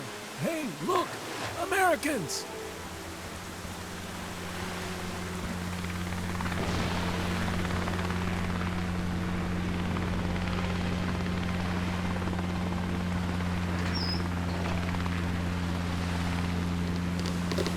I'm not accepting help from any Americans.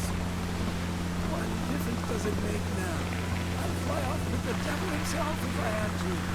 Stop fooling around. You're gonna sink. Well, fly away then. I'm not going anywhere with any Americans. I'm not going with you! Do you hear me? We have to do something about this. Can we maybe just drag him in, Stepan? How am I supposed to drag him up this ladder? To hell with him. There's no time. Let him drown. I'm not flying with any Americans, and that's final. Get the hell out of here. I'll be fine on my own. Don't be a fool, Vasily. For God's sakes, come on. This is the only way out.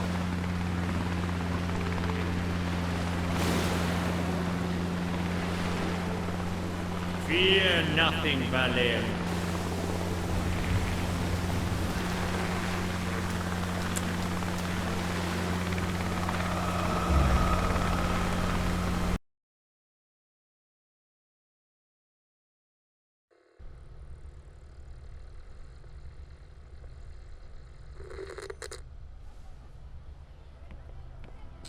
Happy birthday from all of us, Valeri! I haven't been behaving very well lately. I've been drinking a lot, but that's going to change starting now. This'll be my gift to you. Yeah, it'll be a gift for all of us. And you, Valeri, I wish you good health, so you don't get sick. And most importantly, what a beautiful number, 66. This is a little gift from our research institute, wishing you Caucasian vigor, Siberian longevity, and, well-being, of course. But there's more. I've tried to systematize our work a little bit here. I've drawn up a list of people and their wishes. So, starting from the top, most people want relief from various illnesses. We've got an enlarged prostate, alcoholism, lots of alcoholism. Some kind of actor from America, a fax from a restaurant, also American. I'm not quite sure what this one's about. A telegram from some Tatars, untranslated. Are they independent now too? Some people wrote to us from Egypt. It says they had something similar happen there. They're dealing with a sandstorm or something, I don't know. Yeah, lots of foreigners today. Well, the sick people get to go first, and then... Hold your horses. Maybe Valeri wants to take a vacation. Yeah, we could cover for you. Today's batch looks pretty decent. Well, only if Valeri wants to. Well, to be fair, we still need to have a little chat, I think. I think that we can all agree that a device like this should be kept out of the public eye. I know a safe place.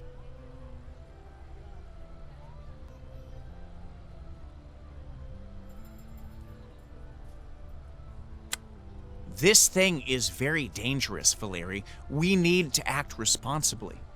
Note that I said we. I'm not interested in a career as a scientist, not anymore. I'm only interested in keeping the flying saucers safe and preventing any potential disasters, so to speak. Okay, that is a huge understatement, especially since the consequences of the improper use of this machine could be absolutely horrific. Generally, by law, weapons should be stored in a safe. I suppose this is a similar situation. You don't have a safe. What if you take the thing and whip up something yourself, huh? It really isn't safe here. I guess we do need to hide it somewhere. I can absolutely guarantee you that this machine will be completely safe in my hands. Now, if I can't figure out how to dispose of it properly, well then I will return it to you upon your request.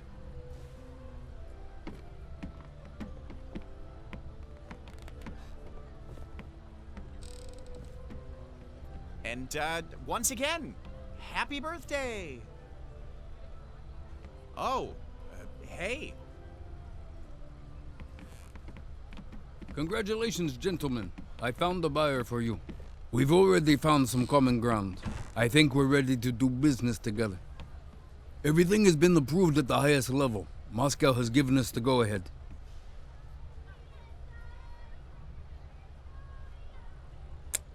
Mr. Nakatomi, come in.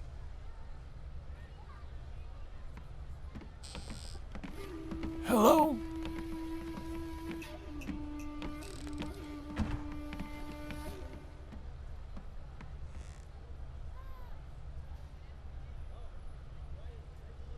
Hello. Mr. Nakatomi is very interested in working with you. Oh. Sakura gari amia wakofuko ya na jiko, panuro tomo hana na kage na yodan. No other company will be able to provide the proper amount of investment, but with the help of the Nakatomi Corporation, your village has every chance to become the capital of mankind. Are you suggesting we give the UFO to a private proprietor? Koma isa to, etamen wan odong yasogo. Purely on paper, I understand that your land is government property now, and you haven't yet decided on the future status of your collective farm. Mr. Soroshtanov has promised to assist us in this matter. Yes, exactly.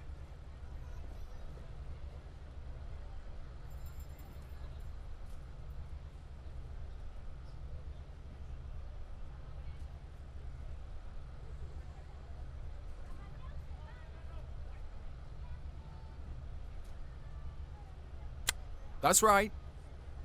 No, not like that. We will divide it into separate plots.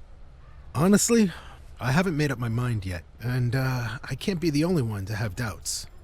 You see, there's definitely room for discussion. The decision hasn't been made yet, but something tells me the villagers might take an interest in your proposal. 我が家は都の辰巳家族住むよい邪魔と人はいない。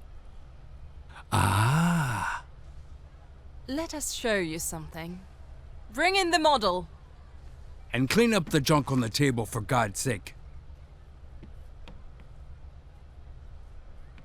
This is a model of the city of the future we propose to build around the flying saucer. It's beautiful. Will it have a video store? There will be everything you could ever wish for.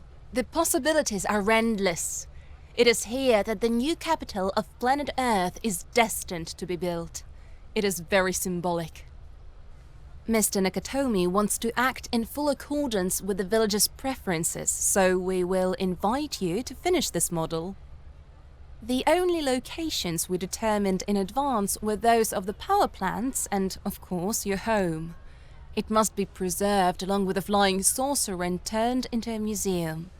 Other than that, the principle is quite simple. Manufacturing facilities require more electricity, so it would be preferable for them to be located near power plants. The commercial facilities should be located closer to the primary tourist attraction. The social facilities should be placed far from the center and at a moderate distance from the power plants. Try it. It's akin to managing a collective farm.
That doesn't quite sound like our vision of the future, Valeri.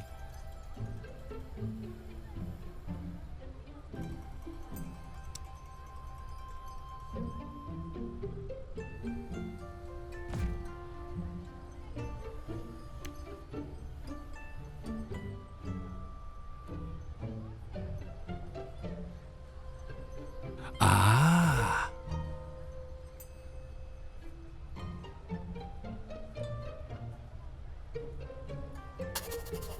Harusa get na suki ne agusta shiota and Karuma na husta na kako gayama. Let's just say there would be still something to work on. We'll also invite professionals and consult with them. You know, Valeri, if this kind of mediocre management is all you have to offer, maybe to hell with that collective farm, don't you think? Management? Huh? I'd forgotten the word.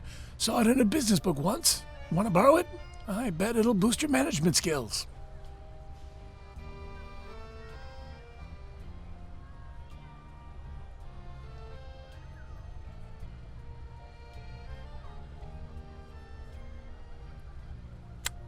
The locals will decide what's right for them. We'll have a chat with them, for sure. To begin with, we need to convince everyone to privatize the land and sell it to us. Do you mean the Nakatomi Corporation? No. First of all, I will buy the company. It's better this way. Less paperwork, you know. Buy it for sure, just not with rubles. And have you even privatized your own house?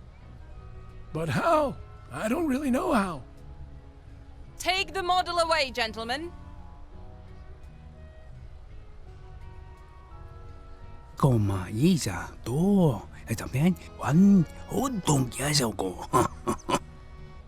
Mr. Nakatomi wants to say that if people are not willing to consider our proposal yet, we'd be happy to return at a more appropriate time. That's time right around the corner, rest assured. You should stay nearby and leave a business card. Goodbye for now. We don't want to hold up the line.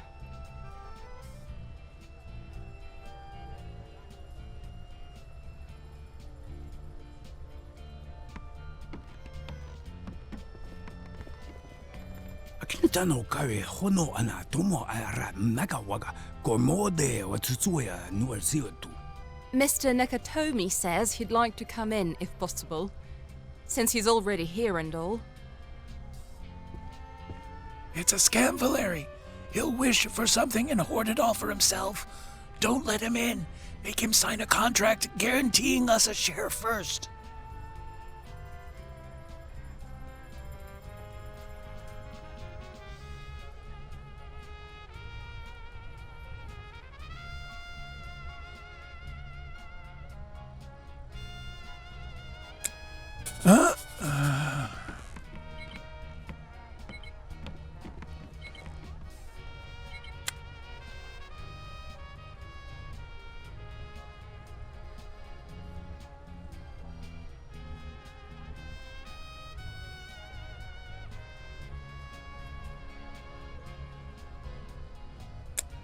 What is it?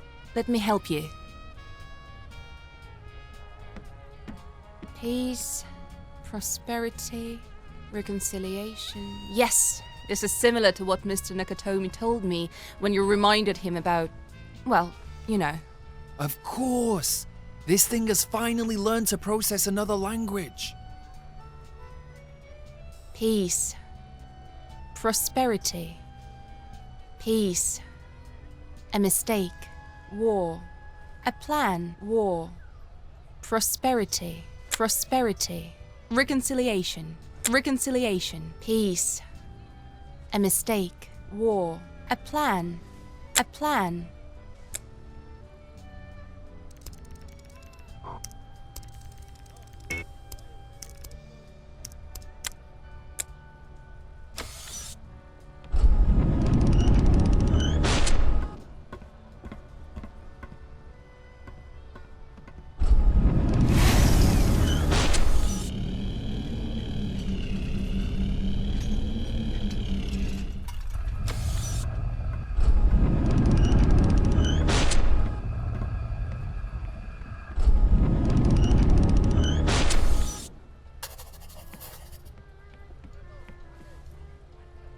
Nashino Hanasuki Nafumi Yoma Ana Ari.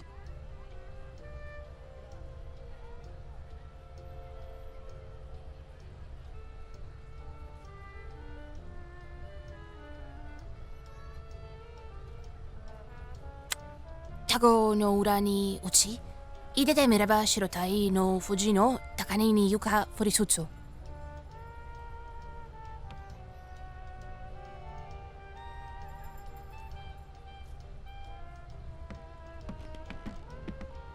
By the way, Yeltsin and Bush will be here tomorrow. It's all settled. You can forget about your collective farm. The nerve of that guy. We'll see about that. Alright, to hell with it. Should we lock the doors and celebrate for once, or continue this reception? I saw an African in the crowd back there. The guy's traveled quite a ways. What if his visa runs out tomorrow? Let's let one more person in. We have visas with Africa? There's more than one country in Africa, you know. We can let the African guy in.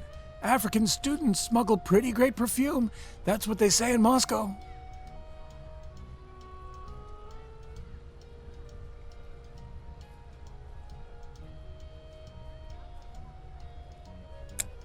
It's too bad nobody came out of the flying saucer to wish you a... Never mind. Where were we?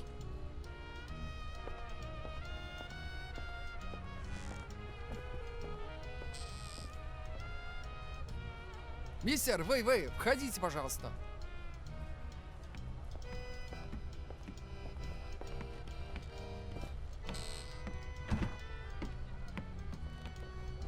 Привет, мистер. Откуда вы? Как ваше имя? My name's Thomas. I was an exchange student, so I do speak Russian, believe it or not. I live in Uzbekistan now, actually. Oh, sorry. It's okay. Thank you for letting me in. I'd have been standing there for years. You've come to ask them for peace, right? I heard that your homeland is going through some tough times right now. You must be thinking of Tajikistan, so no, not quite. Of course I'd like world peace, but If this flying saucer was capable of solving such large-scale problems, someone would have already asked for it, right? How should I put it? No. I think there was a person who did, but I don't remember exactly. Anyway, I have a simpler request. Can your flying saucer give me a device capable to control the climate? Hmm?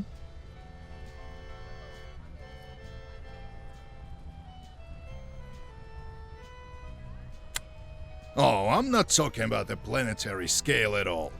We've set up an agricultural cooperative. We grow melons, but our harvest is doomed because of a drought. As an agrarian, I'm sure you understand.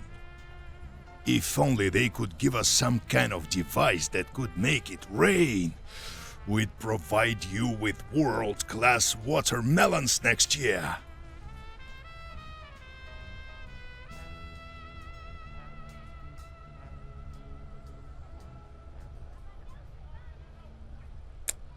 Hell, I can sign a terms of use document if you want.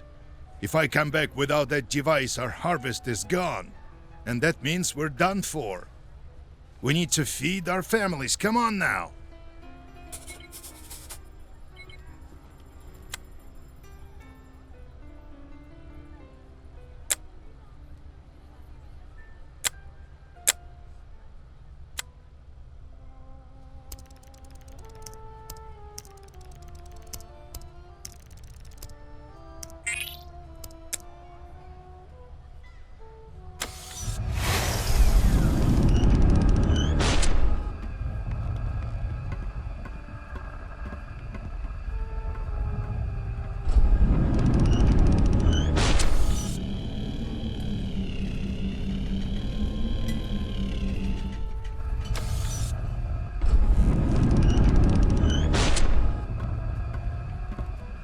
What am I supposed to do with this? Don't get discouraged. What if it's imported? Have you managed to communicate with them? There wasn't anyone in there. Definitely no aliens, I can tell you that much. You can keep this thing.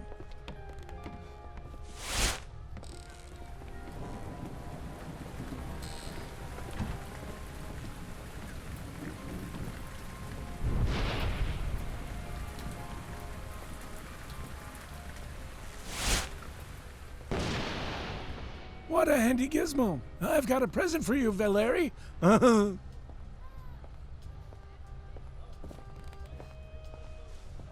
We let that melon tycoon in out of turn, and he's still making a stink.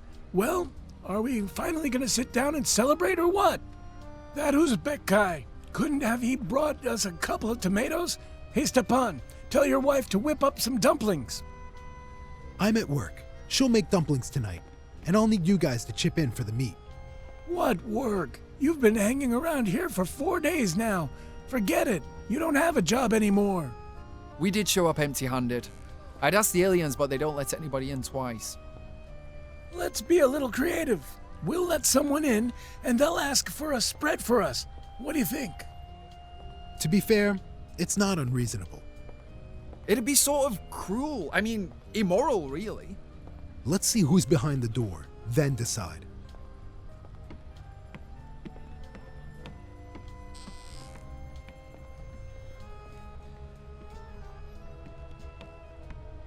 There's some poor-looking kid standing there. A street kid? Looks like.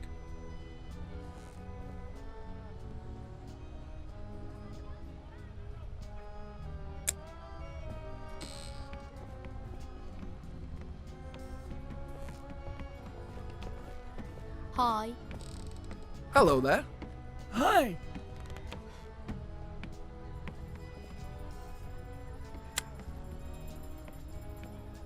I'm afraid his mother is not with us anymore.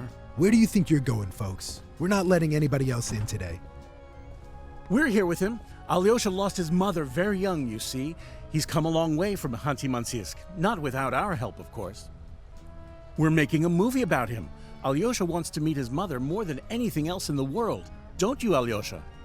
Uh-huh.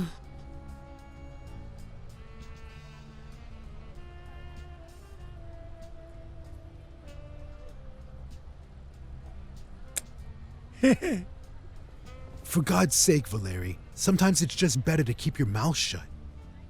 You certainly have a peculiar sense of humor. So this flying saucer of yours grants wishes, right? Won't the aliens want to help the little boy?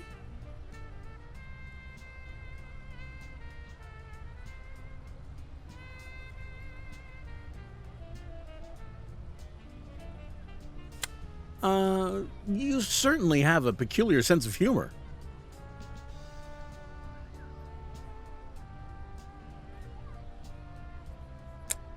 The monstree!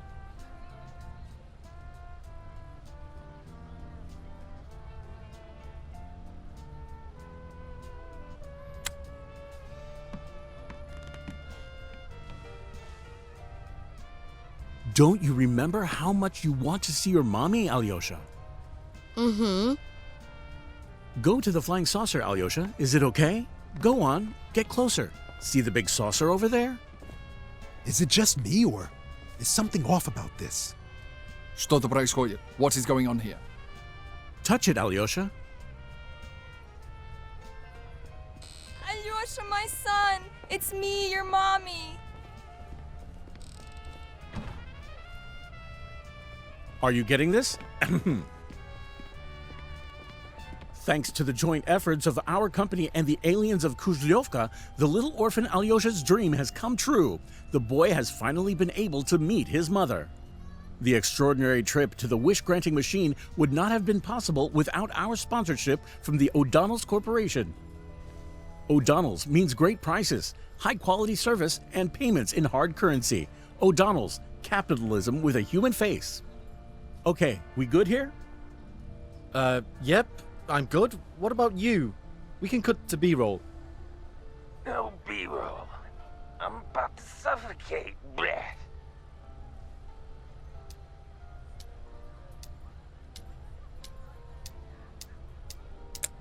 Definitely. Whose child is this? He was an actor. I noticed right away that the dirt on his face was just coal they smeared on him. I've got a trained eye for this sort of thing. Why didn't you say anything? Well, that was awkward. They could have left us a couple of kopecks. Can you believe these people? Okay, we're definitely done for today.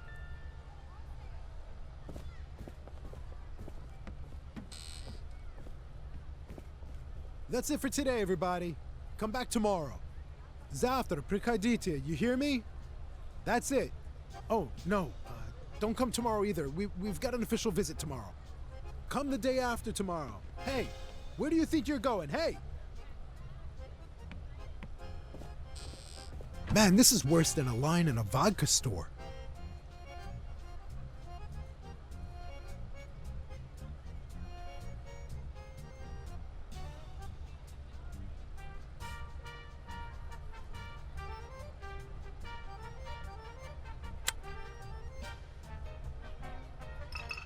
It was a heck of a time to be alive, huh?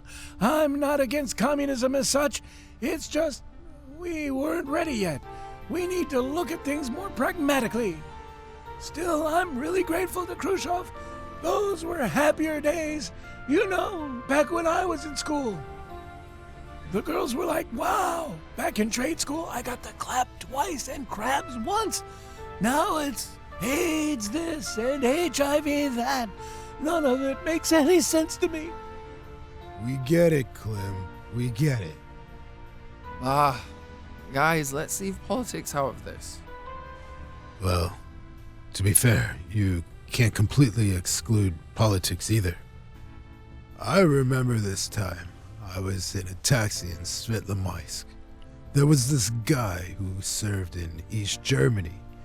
He was so passionate when he talked about how they tore up the pavement in a German city with a tank. He told the story in so much detail. They were riding a T-62 around the block. I'm not sure how. It was the 60s, apparently. He talked about it like it was the happiest moment of his whole life, like when I met my Lucy. So I've got my Lucy and he's got his pavement. What a world. I like this one guy who's been on TV a lot lately. Yeah, Zhirinovsky. That's him. I respect Gorbachev too, frankly. Overall, I'm... How should I put it? If someone treats the common man with dignity. But when he was in power, I was dealing with alcoholism, not the clap. And as for the current guy, I don't know. I haven't really figured him out yet, but I do like him so far. And why should we leave politics out of this? Nowadays, everybody just mumbles the same thing over and over again. I'm not into politics. I don't really care. I'm this, I'm that. They're afraid to think. And when they snatch the country out from under our noses, it'll be too late to think. Who do you think you're working for, Stepan? Whose uniform are you wearing? Ever thought about that before? Clem. Come on, this isn't what we're here for. Let's leave all the bickering at the door, okay? It's a special occasion. Cheers, Valeri.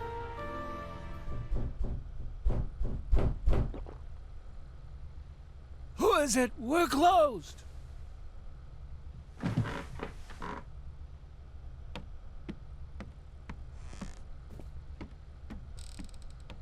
Well, looky here. Hi, Uncle Stepan. Grandpa, it's me. Hey, look what the cat dragged in. Huh? Who's the cat in this case, I wonder? What a gift you have here, Grandpa. I've never seen anything like it.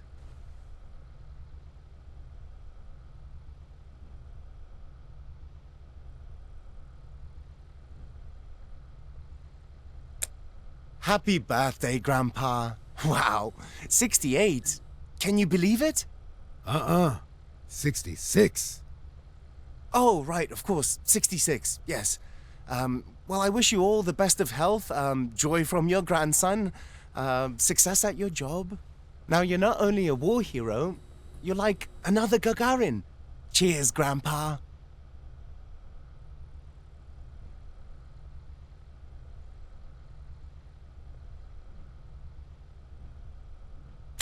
Cheers, Grandpa.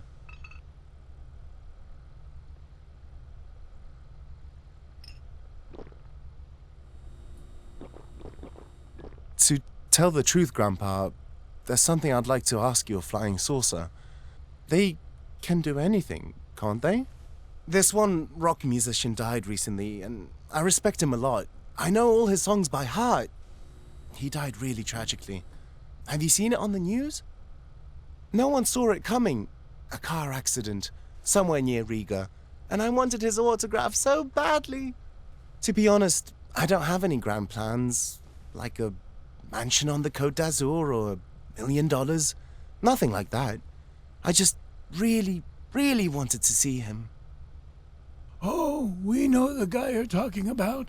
He was murdered by the KGB as well as, you know, the long-haired guy from Tula. The one with the beard. The Russia, my homeland guy. Oh, what's his name again?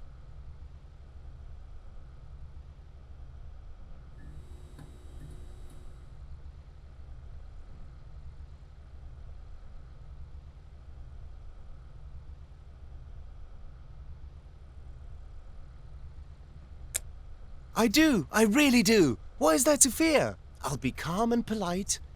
Well, will you let me try it at least? But before that, let's tidy up the area a little. It's kind of embarrassing. God forbid anyone should see all these festivities.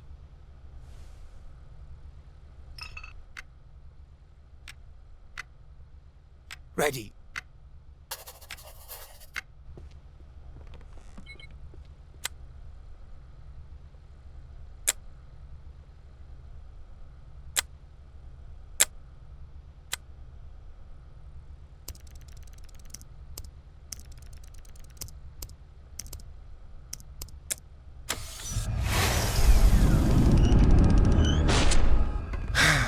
Here goes nothing.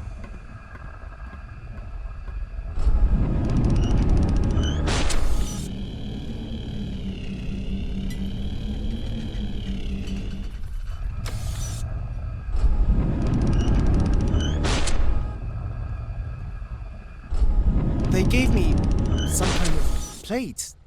It felt like being under searchlights in there. I almost went blind. They just put some kind of plastic plate in my hands. And that's it. It sucked me back out somehow. Are you sure you didn't just weld this thing out of a water tank? I won't tell anyone, I swear. And what's that? It's from a pot, isn't it? Oh, no.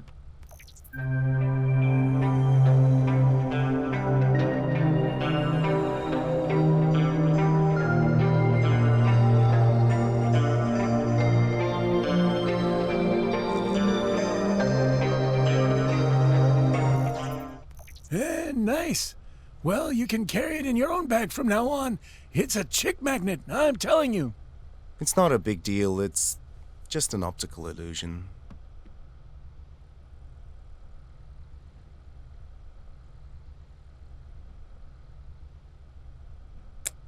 Do you really think I came here just for this thing? I couldn't come because everyone's busy making ends meet. Yes, college students too. You might say you're the lucky ones who've got a pretty sweet deal. You can't even buy a candy bar for a girl with your whole scholarship nowadays. So I'm busting my ass out there. I've got no time for myself whatsoever. You just take the train and come over. Do you have any idea how far off the beaten path I went to visit my grandpa when I was your age? My daughter doesn't remember me at all. She went to Israel. My whole family's like that. Everyone's either 6 feet under or in Israel. Are you Jewish too? What? No, we're exiles. I'm a nephew of Prince Yusupov.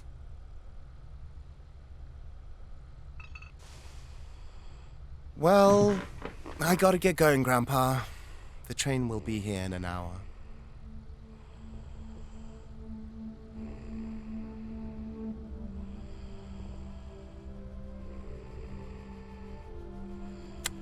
Goodbye, Grandpa. I'll be back soon, I promise. See you, Vasily.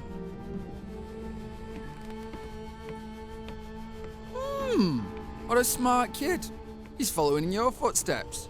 What's he studying, geology? Well, that's almost what you wanted. Okay, how about one for the road? To you young people.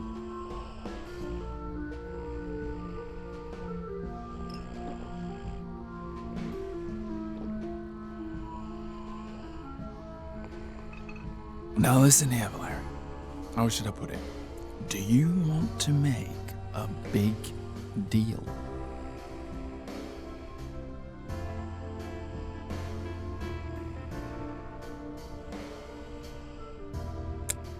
The men responsible for all our troubles will be here tomorrow, and they will want to go in the flying saucer. You got it?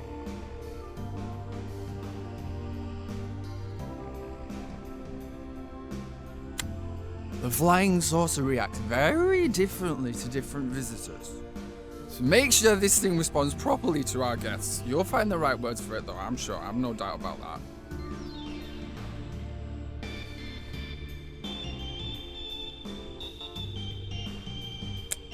No, nothing like that. Come on, all you have to do is let them in and not let them out. And when the job is done, we'll declare Kujlevka the cradle of the world revolution. We won't even have to seize a broadcasting station or anything. This place will be swarming with cameras. Make up your mind.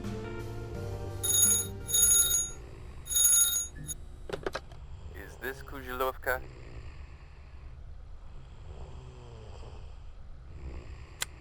From Kujlevka? Wonderful. Hello. I wanted to inform you about the upcoming event. The top-ranking officials will arrive by 2 o'clock. Avoid any loaded symbolism, please. The decorator girls will drop by in the morning, and they'll help you tidy up. Make up a small guest list, too. You won't need a lot of people. Friends, relatives, 3 or 4 people. Security will arrive on site around 9 o'clock. We urge you to avoid any political expression. Again, no loaded symbolism. Yeah, well, that's all, actually. Thanks. Good night. You can think about it, but think fast.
Valeri, you're here.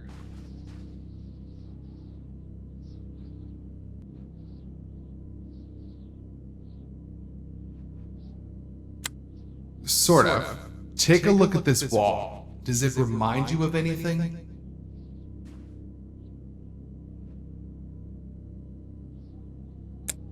Nah, we didn't build anything for you. People are deeply afraid of their own potential, so they're drawn to the primitive. You're afraid of your own potential, so you come up with all sorts of stupid explanations. Who built the pyramids? Who chiseled out Machu Picchu? Why, aliens, of course. In fact, you're able to do stuff yourself, when you can manage to tame your inner ape for a while. But it's not as exciting as making bombs, is it?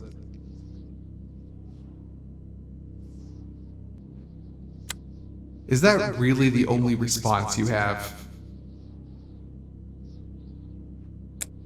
You'll express your interest to your newly minted guests, but here you have to scrutinize and analyze.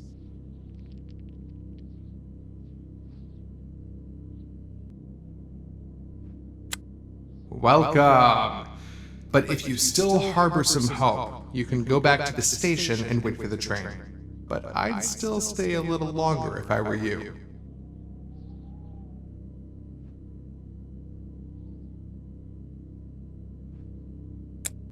Best of luck. Just wait. No need to do anything. Just wait.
No luck?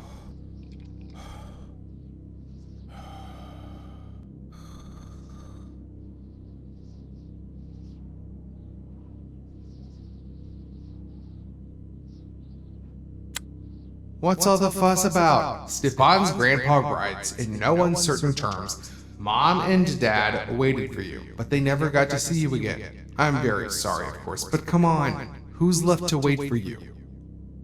Just illiterate seniors, crooked and twisted. The place is in ruins, complete with an outhouse in the yard. They're gonna drown all your hopes and dreams in that outhouse, I'm telling you.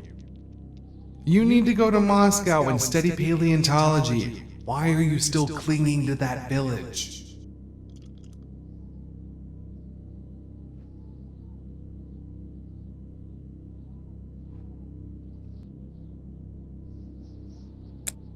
Ah, what compassion. You card-carrying communists have a lot in common with Christians, on paper at least. There's no Christ, by the way, for the locals as well. They have no need of God's help, although your help certainly wouldn't hurt.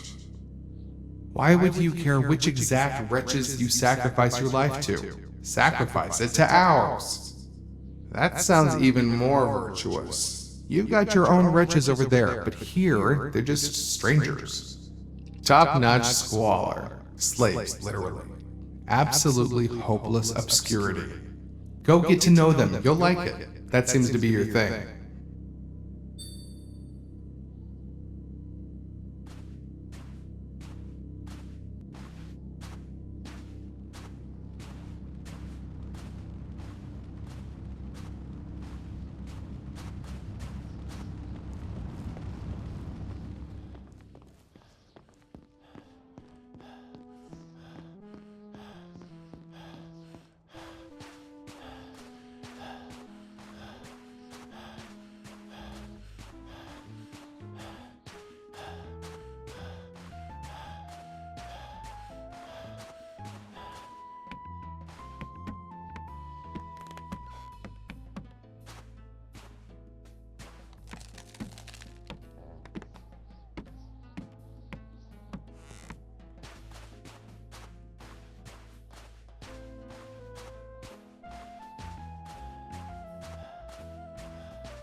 Rahotep, you're back. But I don't see a golden chariot or any loot. Are you the sole survivor?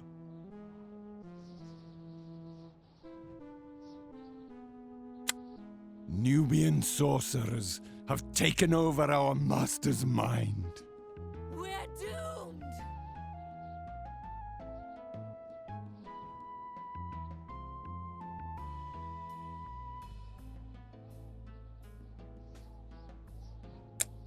But we are literally your slaves, my master.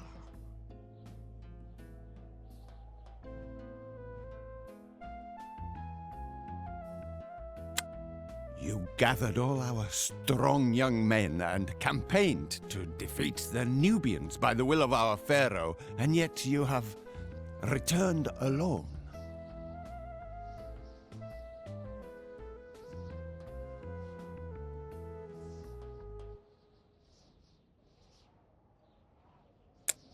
What barbarism!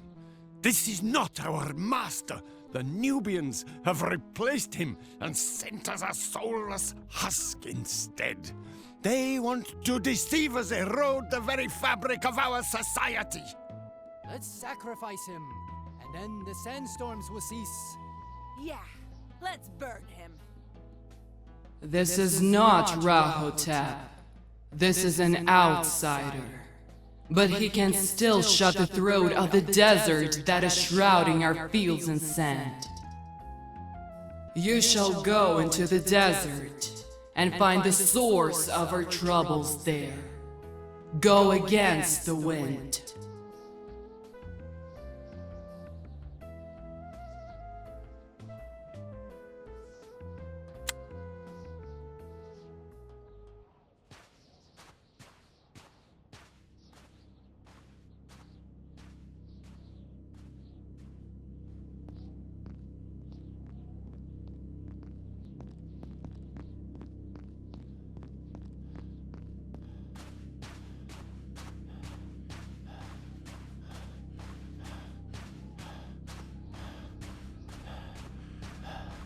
Wait, have you really thought this through? The sandstorm is an impenetrable veil protecting the outside world from these people, and them from the outside world. They don't want freedom, they're slaves, and they want to turn everyone else into slaves as well. Trust me, it's better this way. They will never invent their own call-in show. Forget them and go.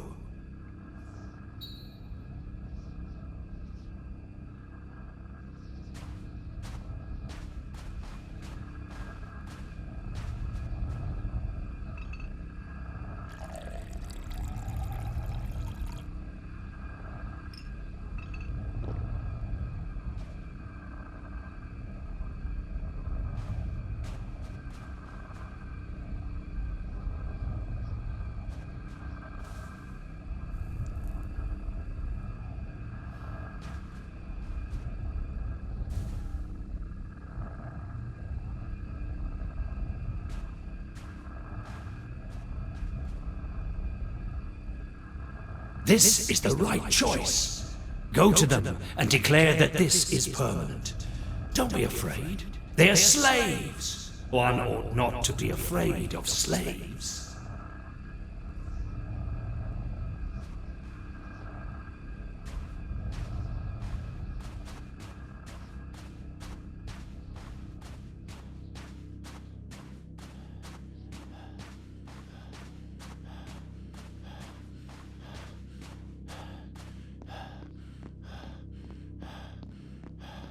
Your inaction has led to their demise.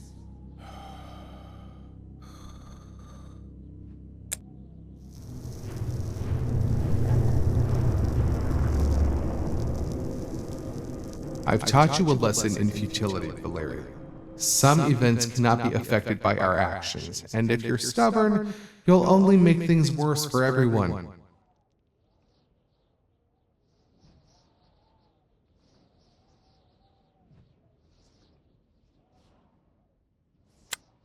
This is the essence of our lesson in futility. Even if you do everything you're supposed to, there are still things that cannot be fixed, no matter how hard you try. You can gather their corpses, dress them up as if they were alive, drink tea with them, stick a nose on the Sphinx. That's what they do in some tribes in New Guinea, where they haven't learned to cope with death yet. But this kind of approach won't make things fall into place because nothing in the universe ever falls into the same place twice. Entropy. Everything will be washed away by the sands of time, just like now.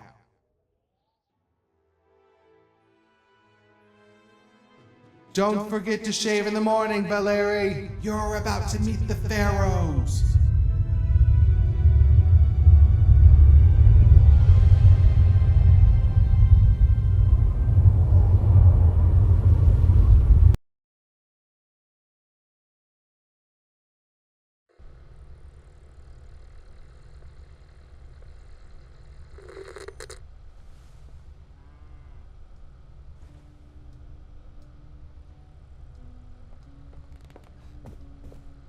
You know, we'd better get rid of that portrait by the stove.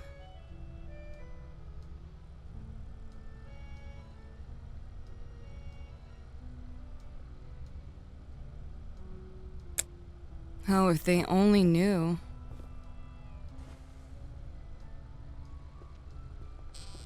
Ta-da! How does it look?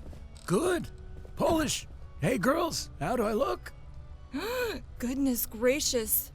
You're irresistible. This is pure cotton, right? No. It's much better. 21st century. Pure polyester.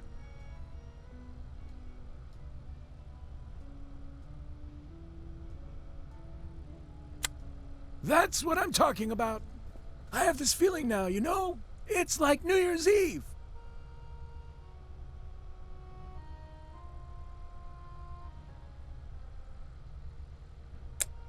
There's nothing to worry about.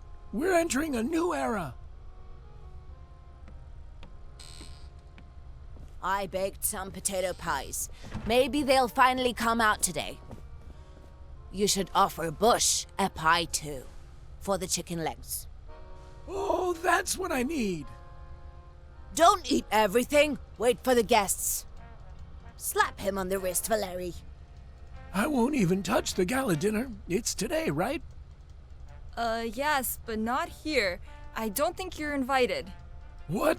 Then what's the point of all of this? Valeri, we must exhibit all alien artifacts upon the arrival of the President and demand recognition of the Ufology Research Institute as a public institution. With the appropriate funding, of course. I mean, we could even bring the goat. Just remember, don't reveal the purpose of the time machine to them, no matter what happens. Say it's a microwave. Now, as for the globe, I'll bring that a little bit later. There are some really interesting things on there.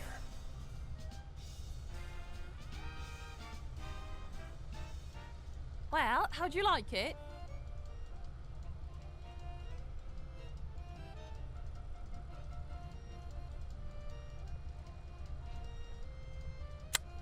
Wonderful. This feels like a real throwback to the good old days. Oh, really? You must have had such an interesting life. Tell me.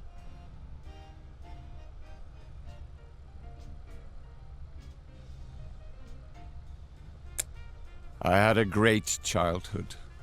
My father, an old Bolshevik, kept us half-starved because he never stole so much as a penny from the government. At the age of 18, I got drafted. It was very near the end of the war. And before my very first battle, a sniper disabled me for life. But when I came back, the whole collective farm fell on my shoulders.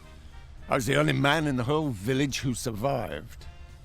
We built the collective farm with our bare hands, me and the women and children. We fought for every spike of wheat, just for everything to come crashing down in the end. That was my youth. Okay then. I'm finished.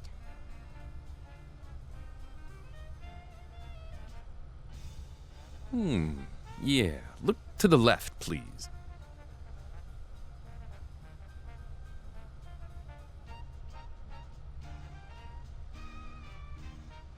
Yep. This shadow doesn't look very nice. Now to the right, please. Wonderful. Yes, very well. Are you a member of any political party?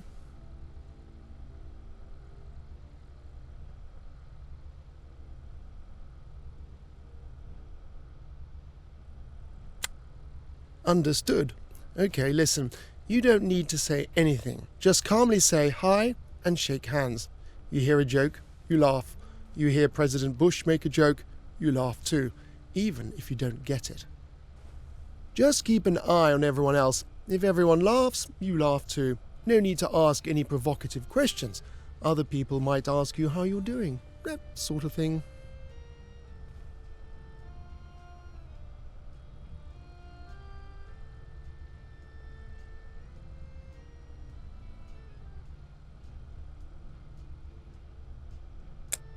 It's too late to make changes to the program, but I'm sure you'll do fine. We don't want to ruin the celebration, do we?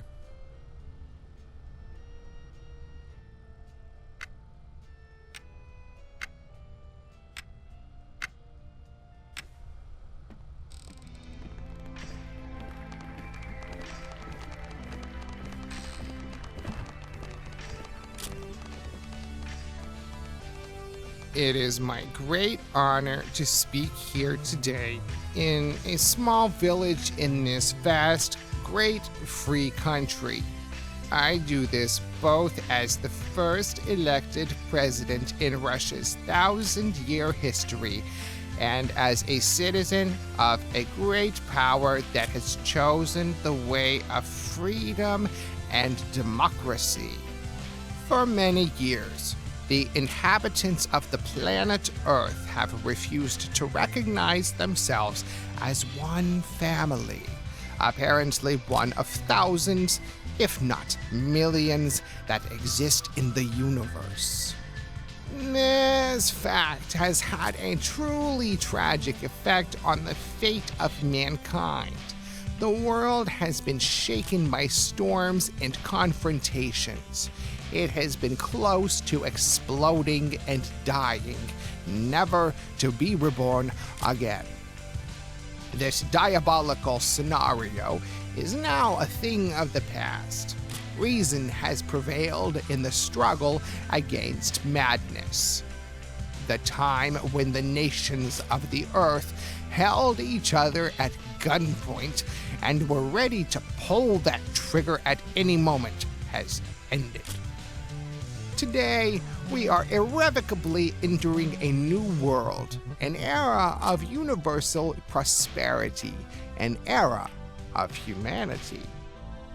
We extend our hand to our alien visitors and hope to welcome them as our loyal friends and mentors. Although they have not chosen to show themselves yet, they have managed to do many good deeds and shared with us a number of wonderful artifacts whose purpose remains unclear. Mr. President, you have the floor. Granica is kaluchi provoloki I mini poli mezdu natsami uhodi v prosloj. Fut za futom maile za maili. Rubuji между народами наши планету разрушается. Как они ранее разрушились в Восточной Европе, нашу планету ждет великий будущий. Леди и джентльмены, пришло время обозначить начало новой эпохи. Мы сломаем все разъединяющие нас барьеры. Да здравствует человечество!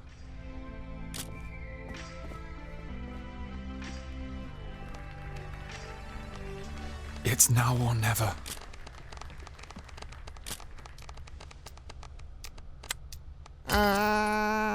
Are they ever gonna come out?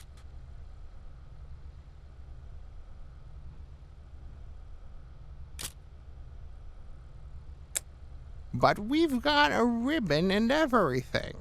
I would also like to award the title of Hero of Russia to Mr. Sarashtanov, who oversaw the first contact with the extraterrestrials. To be honest, I watched that TV report with bated breath. I cannot fail to mention his outstanding achievements in working with our foreign partners.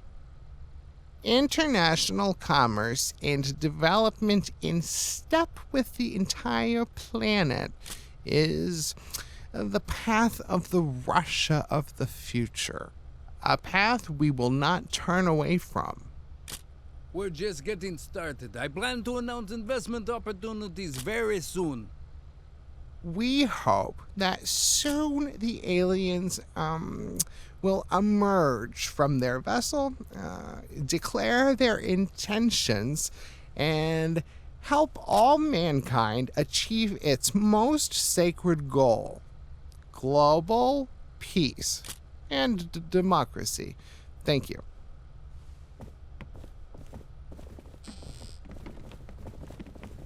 I'll stop by again if you don't mind. Later tonight. Ta-ta.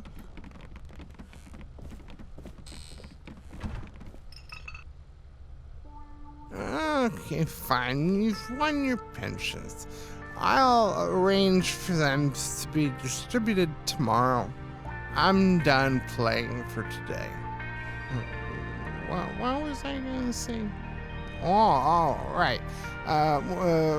Without a free market, they could never have constructed such a vehicle. Look at the rocks we have in America. Smooth, clean, aerodynamic. Ours are only good for scaring off aliens. I say they're communists. Why? Because they're sick of their own planet. You even have any idea how familiar they are with their own world. They know their planet down to the last grain of sand, and we don't even know what's living at the bottom of the Marianas Trench.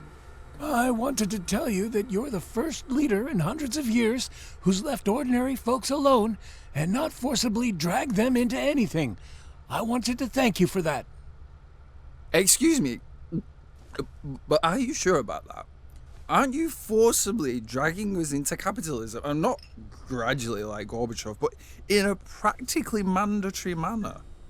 Gorbachev didn't... He didn't drag anybody into anything, at least not deliberately. As soon as oil crashed, he patched things up to the best of his ability. We didn't force anyone to do anything.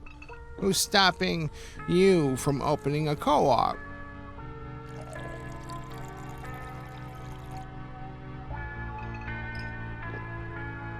Bandits. We had this one case in a nearby village. They turned up with the local cops and stole the whole farm. It's like the Wild West or something. And we're in someone's sights too.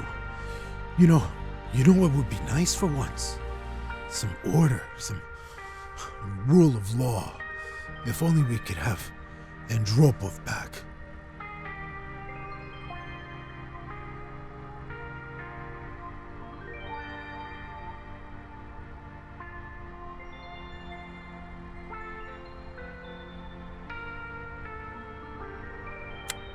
Politicians, they shouldn't be allowed in there no matter what. Never let politicians in there, then they'll mess it up. Now I'm just thinking I should have asked for my fingers back, or see my father.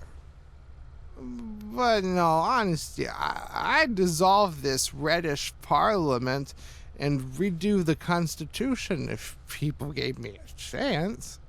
I'm telling it like it is, man to man. That's no way to do it. It wouldn't be democracy anymore. What about you? Why don't you want to? You need to, right?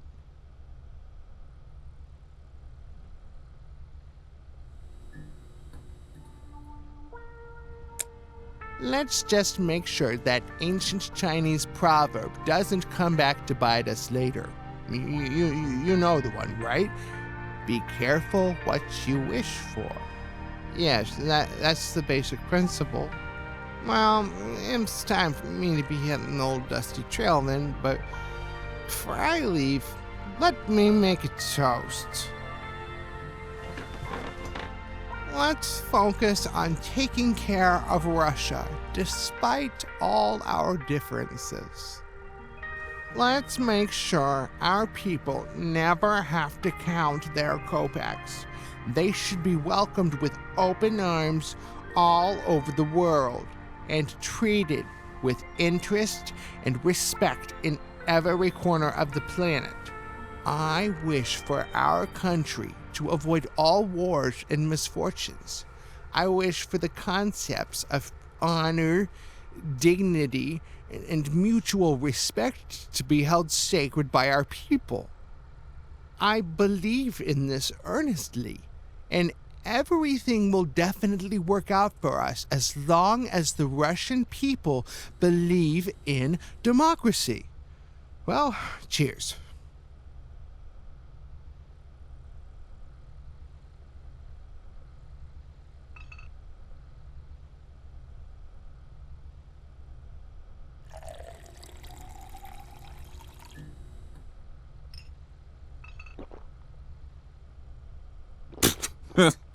What a populist. An ordinary right-wing populist. Oh, wonderful words. Well, I'll just sit here for another 5 minutes or so, then go. You've got a nice place here, I mean it. You told me... Where is my damn suitcase? Who do you think you're threatening? I'll show you what Russia can do.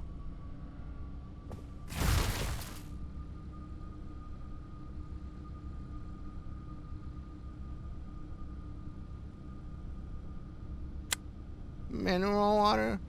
Hold off on that for now.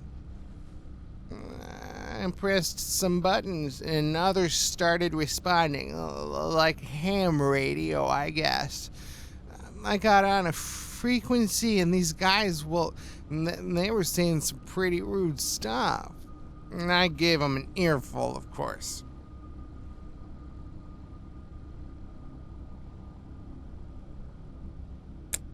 Who's this then?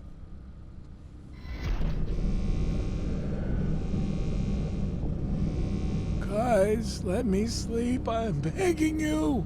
My head's gonna explode. Oh, Jesus Christ, what's happening? America has attacked. I knew we shouldn't have fraternized with them. I knew it. Give the order, Mr. President. I'm ready for anything. You're in good hands. I'm tired. I'm leaving. Start the car, Pustelov. We better go.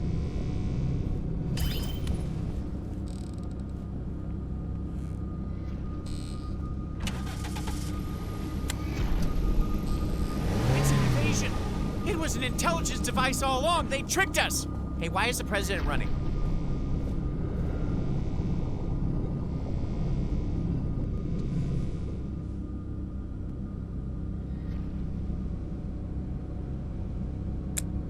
I really didn't want to tell you this, but we've already come into extremely hazardous contact with technologies for which we are completely unprepared. Tell us already, come on. We don't want to die here. Come on, quicker, come on. All right. Frankly, this star chart that they gave us isn't really all that simple. Take a look at this.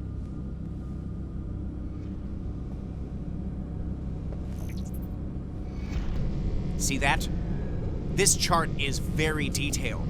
Thousands of celestial bodies, our entire galaxy, and even more. You can zoom in down to like the tiniest little house. You see, at first, I didn't understand why they would need such a detailed map of some backward system like ours. Now I understand. This isn't just a navigational tool. This is a teleporter based on the principle of anti-gravity. The whole universe is mapped onto this globe.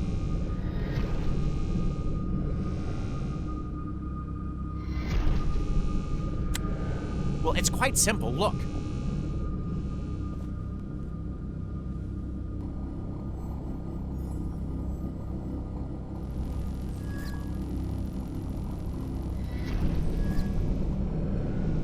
I actually found it out completely by accident when I was trying to find my excuse me, my laboratory. See, I tapped on this, and I was instantly transported there. I didn't immediately understand what was going on, but the fact is, this isn't a navigational tool. It's a means of transportation.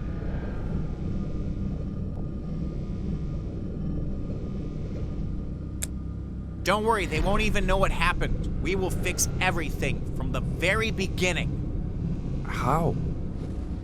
Using their time machine. This machine creates a wormhole around itself. It interferes with the matter of time. Therefore, we need to combine the functionality of the time machine and the teleporter, and I have the tool we need to do it. Aha! A cable with a suction cup. Listen, I don't see any other way to save the world right now. We need to power the star chart with a strong energy source, and then, very gently, very carefully, without interfering with anything, without coming into contact with anyone, not even crushing a bug, okay? We go back just one day and arrange everything in such a way that the presidents never enter the flying saucer. Just keep them as far away from it as possible, understand? We might not get a second chance at this. How are we supposed to keep them away from it? We're talking about 2 whole presidents here. One of them is the American president. What the hell can we do about him? That's why we need the globe. We have to warn the presidents from a distance without even letting them drive up to the village. All right, you're gonna need to get right into Yeltsin or Bush's bedroom. Probably Yeltsin's, since you don't speak English. And that's when you warn him. Understand? And if that doesn't work, well then, tell him you're closed for cleaning. No visitors, no exceptions. That is absolutely brilliant. Brilliant what? Clothes for cleaning? I mean, it always seems to work with my parents. No, not the cleaning part. The ability to alter the past and anywhere in the world at that. That's what's brilliant. You should never interfere with history. You can't predict the consequences. Don't you understand that? Our intervention must be extremely delicate. Is that clear? No killing Hitler in his mother's womb, no resurrecting Lenin, no saving Jesus, no defecating in the primordial soup.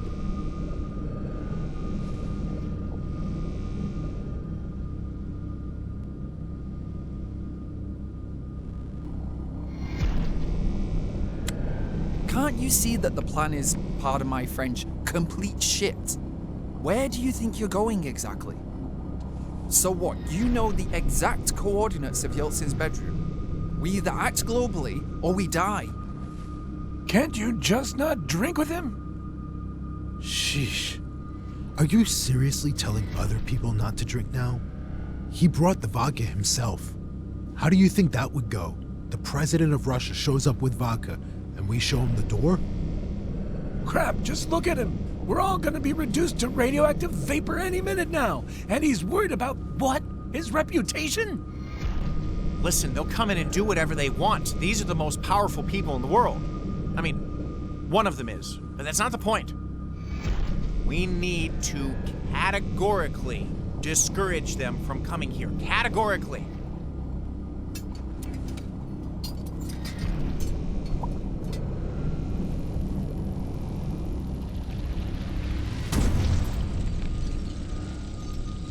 Good talk, guys. It's over. Kaput. That's it. I've run out of ideas. We're gonna have to rewind everything back just no matter what. We're closed for cleaning. It won't work, will it? No. Events of this magnitude are extremely deterministic.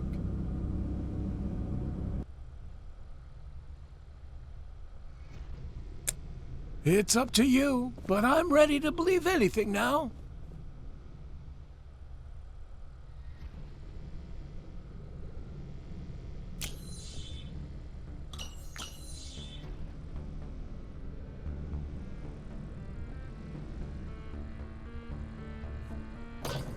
Not like this.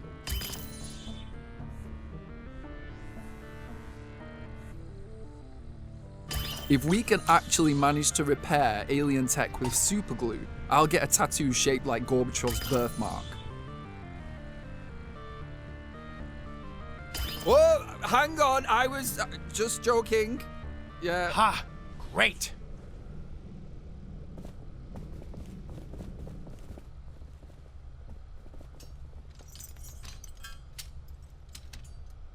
It works! Okay, we just need to power it with a suitable energy source. Think fast, guys. Time is running out. Have you ever thought of just shoving it into a light socket? Oh. To be honest, no. Well, what are we waiting for? Well, I figured that if this technology is from space, well then we would need, energy from space as well. I miscalculated the power of the source. We need to find a resistor. No circuit can work without a resistor. Will a regular one be okay? Yes, of course, but where do we get it? We had this rowdy guy here. Well, he broke the TV. Look on the floor. Maybe you can find one in the wreckage.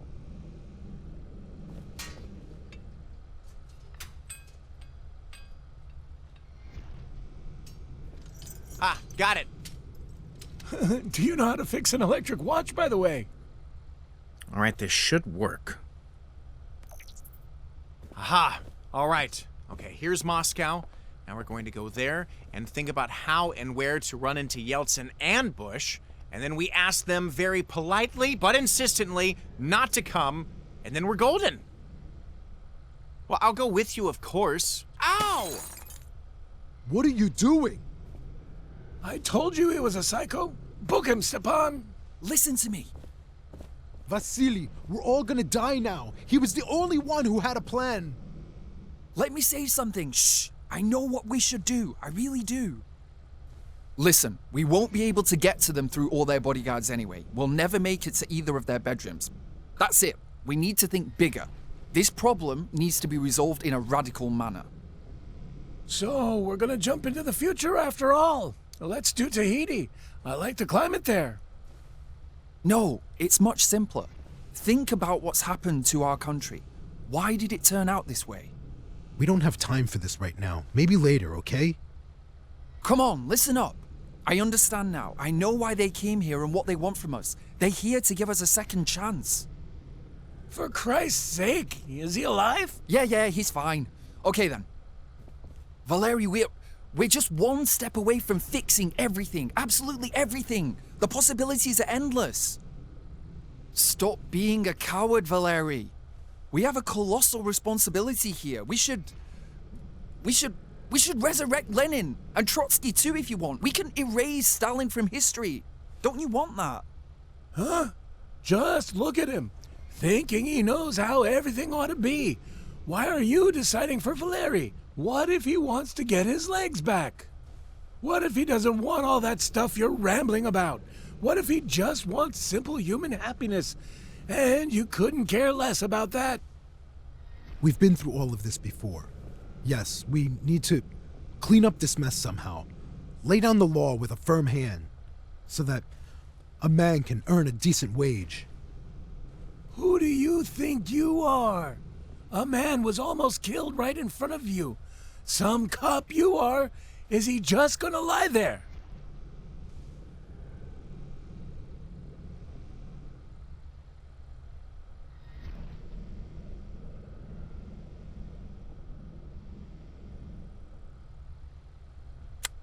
Differently. Aren't you happy here with us? What's there to be happy about? Look at us. This fossil of a farm is dying, and soon there won't be any farm at all. All my friends died a long time ago. All my kin moved away. Now there's just a cop, a bespectacled drunk, and me, a Class D tractor driver. I'd like to talk to this tractor driver about that whole drunk thing. And you do argue, and quite successfully at that, I should say. Quit it, okay? Valerie and I aren't about to quit anything. We've been given a chance to fix everything all at once. Everything. And we're going to use it. No, we're not going to resurrect Lenin.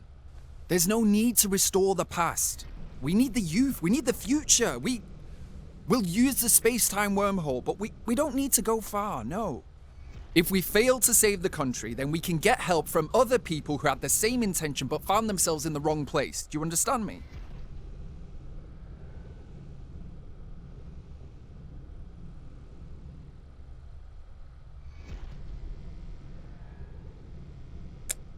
Your plan sucks. Let's go to the future. They'll obliterate the village now, and then what? It's not the end of all life on Earth. There's definitely going to be something good afterwards. We can bring this something good closer right now without trying to escape the reality around us. Future generations will thank us. This is brilliant. An epiphany. Why didn't I wish for it right away? But I didn't realize what we were up against at the time. We'll be very careful with the fabric of space and time. We'll just go back 1 year. Do you understand? We'll open a portal in Riga during the barricades riots and put the exit directly in Red Square, then lead a squad of riot police through it. The motherland will be saved. Oh.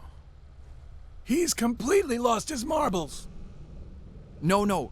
The Riga riot police unit failed. We need people who succeeded. Chinese Special Forces, of course! Why didn't I think of it before? We go to Tiananmen Square on the very day of the conflict, then put the exit near the Kremlin today. A crowd of furious knights of communism will quickly return the red banner to its rightful place, and we will lead the charge! That's it. He's finally lost it. No. There's something to this. But I'd do it differently. Communism didn't work here, and it never will. The solution needs to be simpler.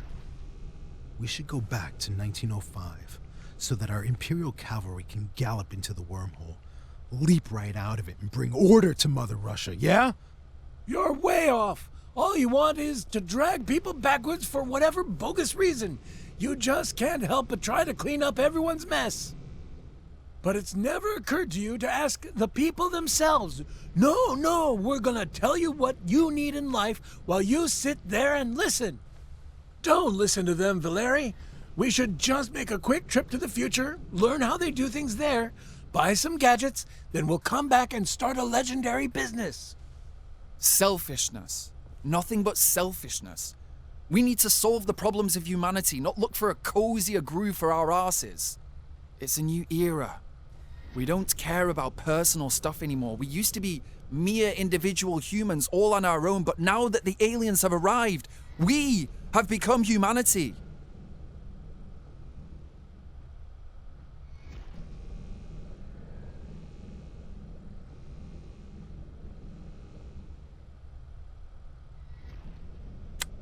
What's there to think about, Valeri? They're not going to give us a second chance. Think about my idea, Valeri. Seriously. We've all been paying for the sin of regicide since 1918. At least that's what they said in a show I watched the other night. It's time to grow up, Valeri. Come on, forget all that flag-waving bullshit. Let's leave everyone else in peace and make some money for once.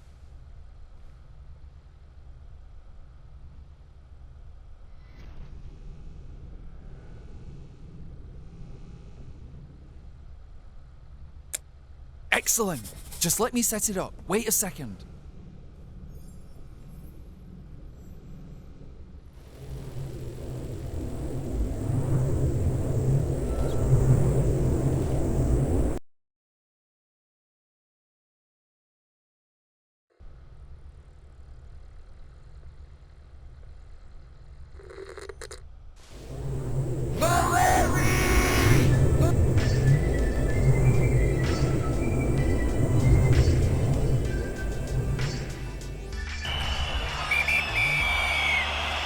Yeah, great. It's too bad we won't have enough time to study all the details of the event, but I'm sure we will later. Get ready, I'm pressing it.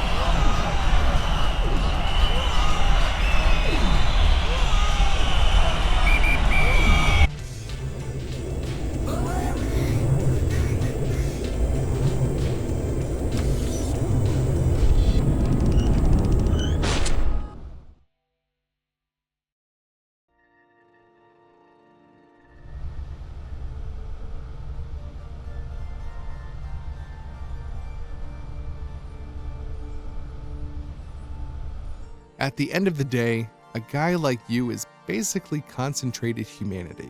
I'd even say secundum naturam. Marvelous. How do you manage time after time to demonstrate such perverse logic, to act so strangely, so unreasonably? You can flush an entire era down the toilet in a single night. It's a talent.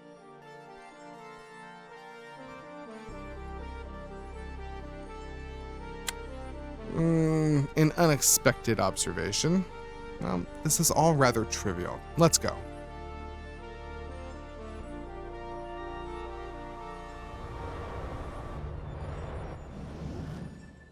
Keep it down, Valeri. We're in a museum. The Museum of Valery Potikhonchenkov. This way, please.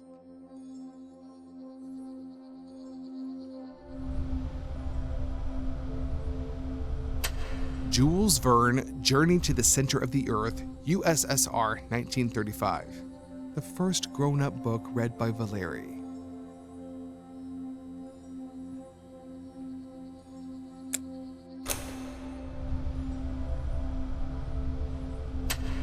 Bullet, 6.5 by 50 millimeters, Arasaka type, stainless steel, Japan, 1938. By the way, he aimed for your spine on purpose. He knew things were going south, and he wanted Valeri to suffer for the rest of his life. People do that when they know things are going south.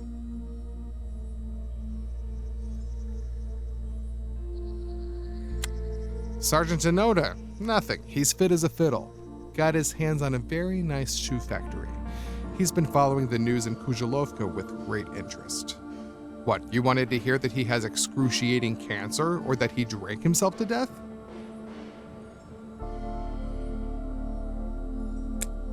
If you really mean that, then I'm delighted to hear it.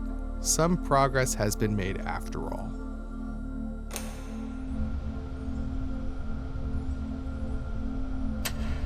Wheelchair USSR by the engineer Kujlevka, 1976. I like the new one a lot more, to be honest.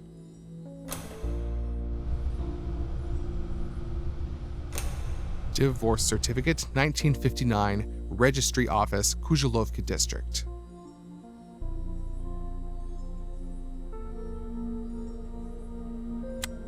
She thinks the same of you, make no mistake. This way, please. Here is a scene that should be familiar to any Potihonchenko expert.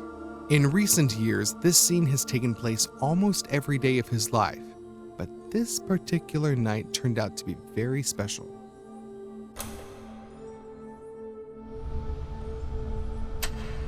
The initial results were quite remarkable. Valery convinced himself that he'd found some common ground with the alien visitors, that people had an actual wish-granting device at their disposal.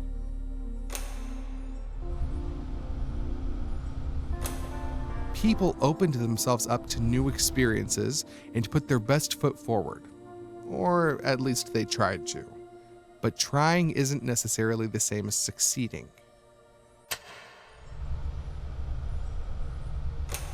People's attempts at pretending to be who they're not are no more interesting than your national holidays, your attendance at which has been more akin to involuntary servitude recently.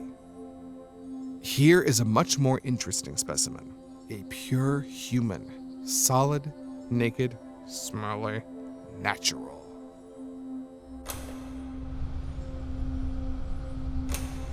These are the ones who have not yet learned to deceive, who are completely unconcerned with what others think of them. But the ability to live your own life and do real good is a fleeting feature for you, it seems.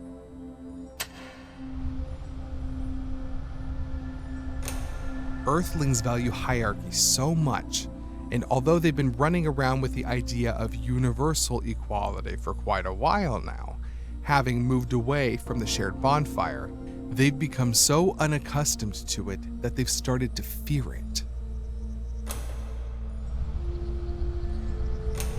Realizing that you lack empathy and the ability to forgive so much, you have invented a magical liquid that can seat even the most irreconcilable enemies at the same table.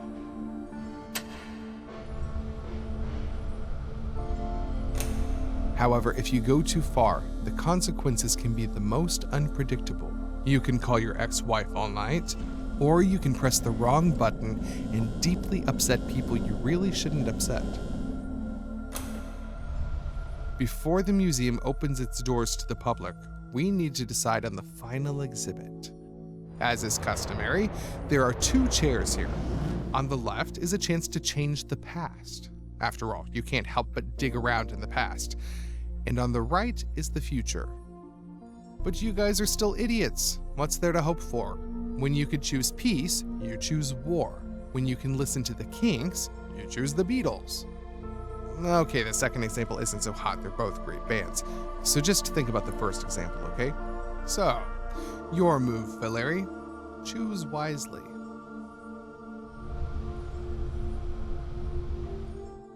This door is for those who do not back down from their decisions. It seems your choices are limited. Enjoy the fruits of your labor. Maybe if you'd spent this week differently, there'd be more exhibits.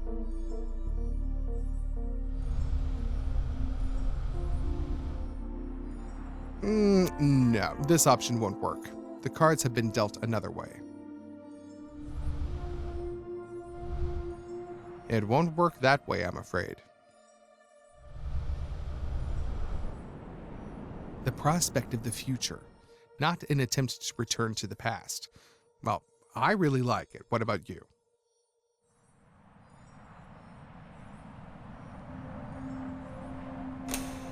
As you wish.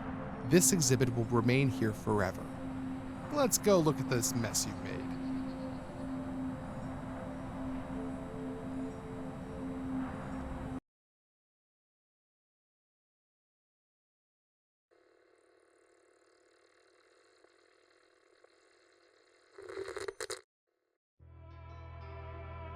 business centers, diplomatic missions of leading world powers, and, of course, the Museum of First Contact with an extraterrestrial civilization.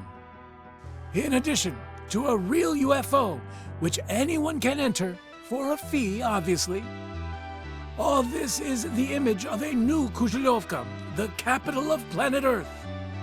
Excellent. Excellent. And who's that gentleman in the middle of the model? Him? Oh, he's nobody. This is a monument to our usher. He's probably getting drunk somewhere. In general, we're all set. We have all the technology we could ever conceive of and then some. And don't even ask me where we got it from. But for now, how about some champagne?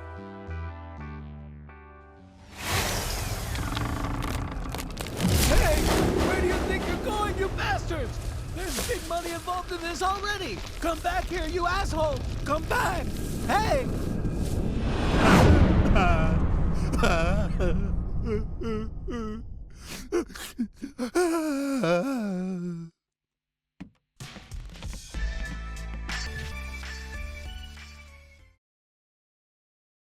Comrades, all those in favor of maintaining the collective farm in the form of an agricultural cooperative, raise your hand.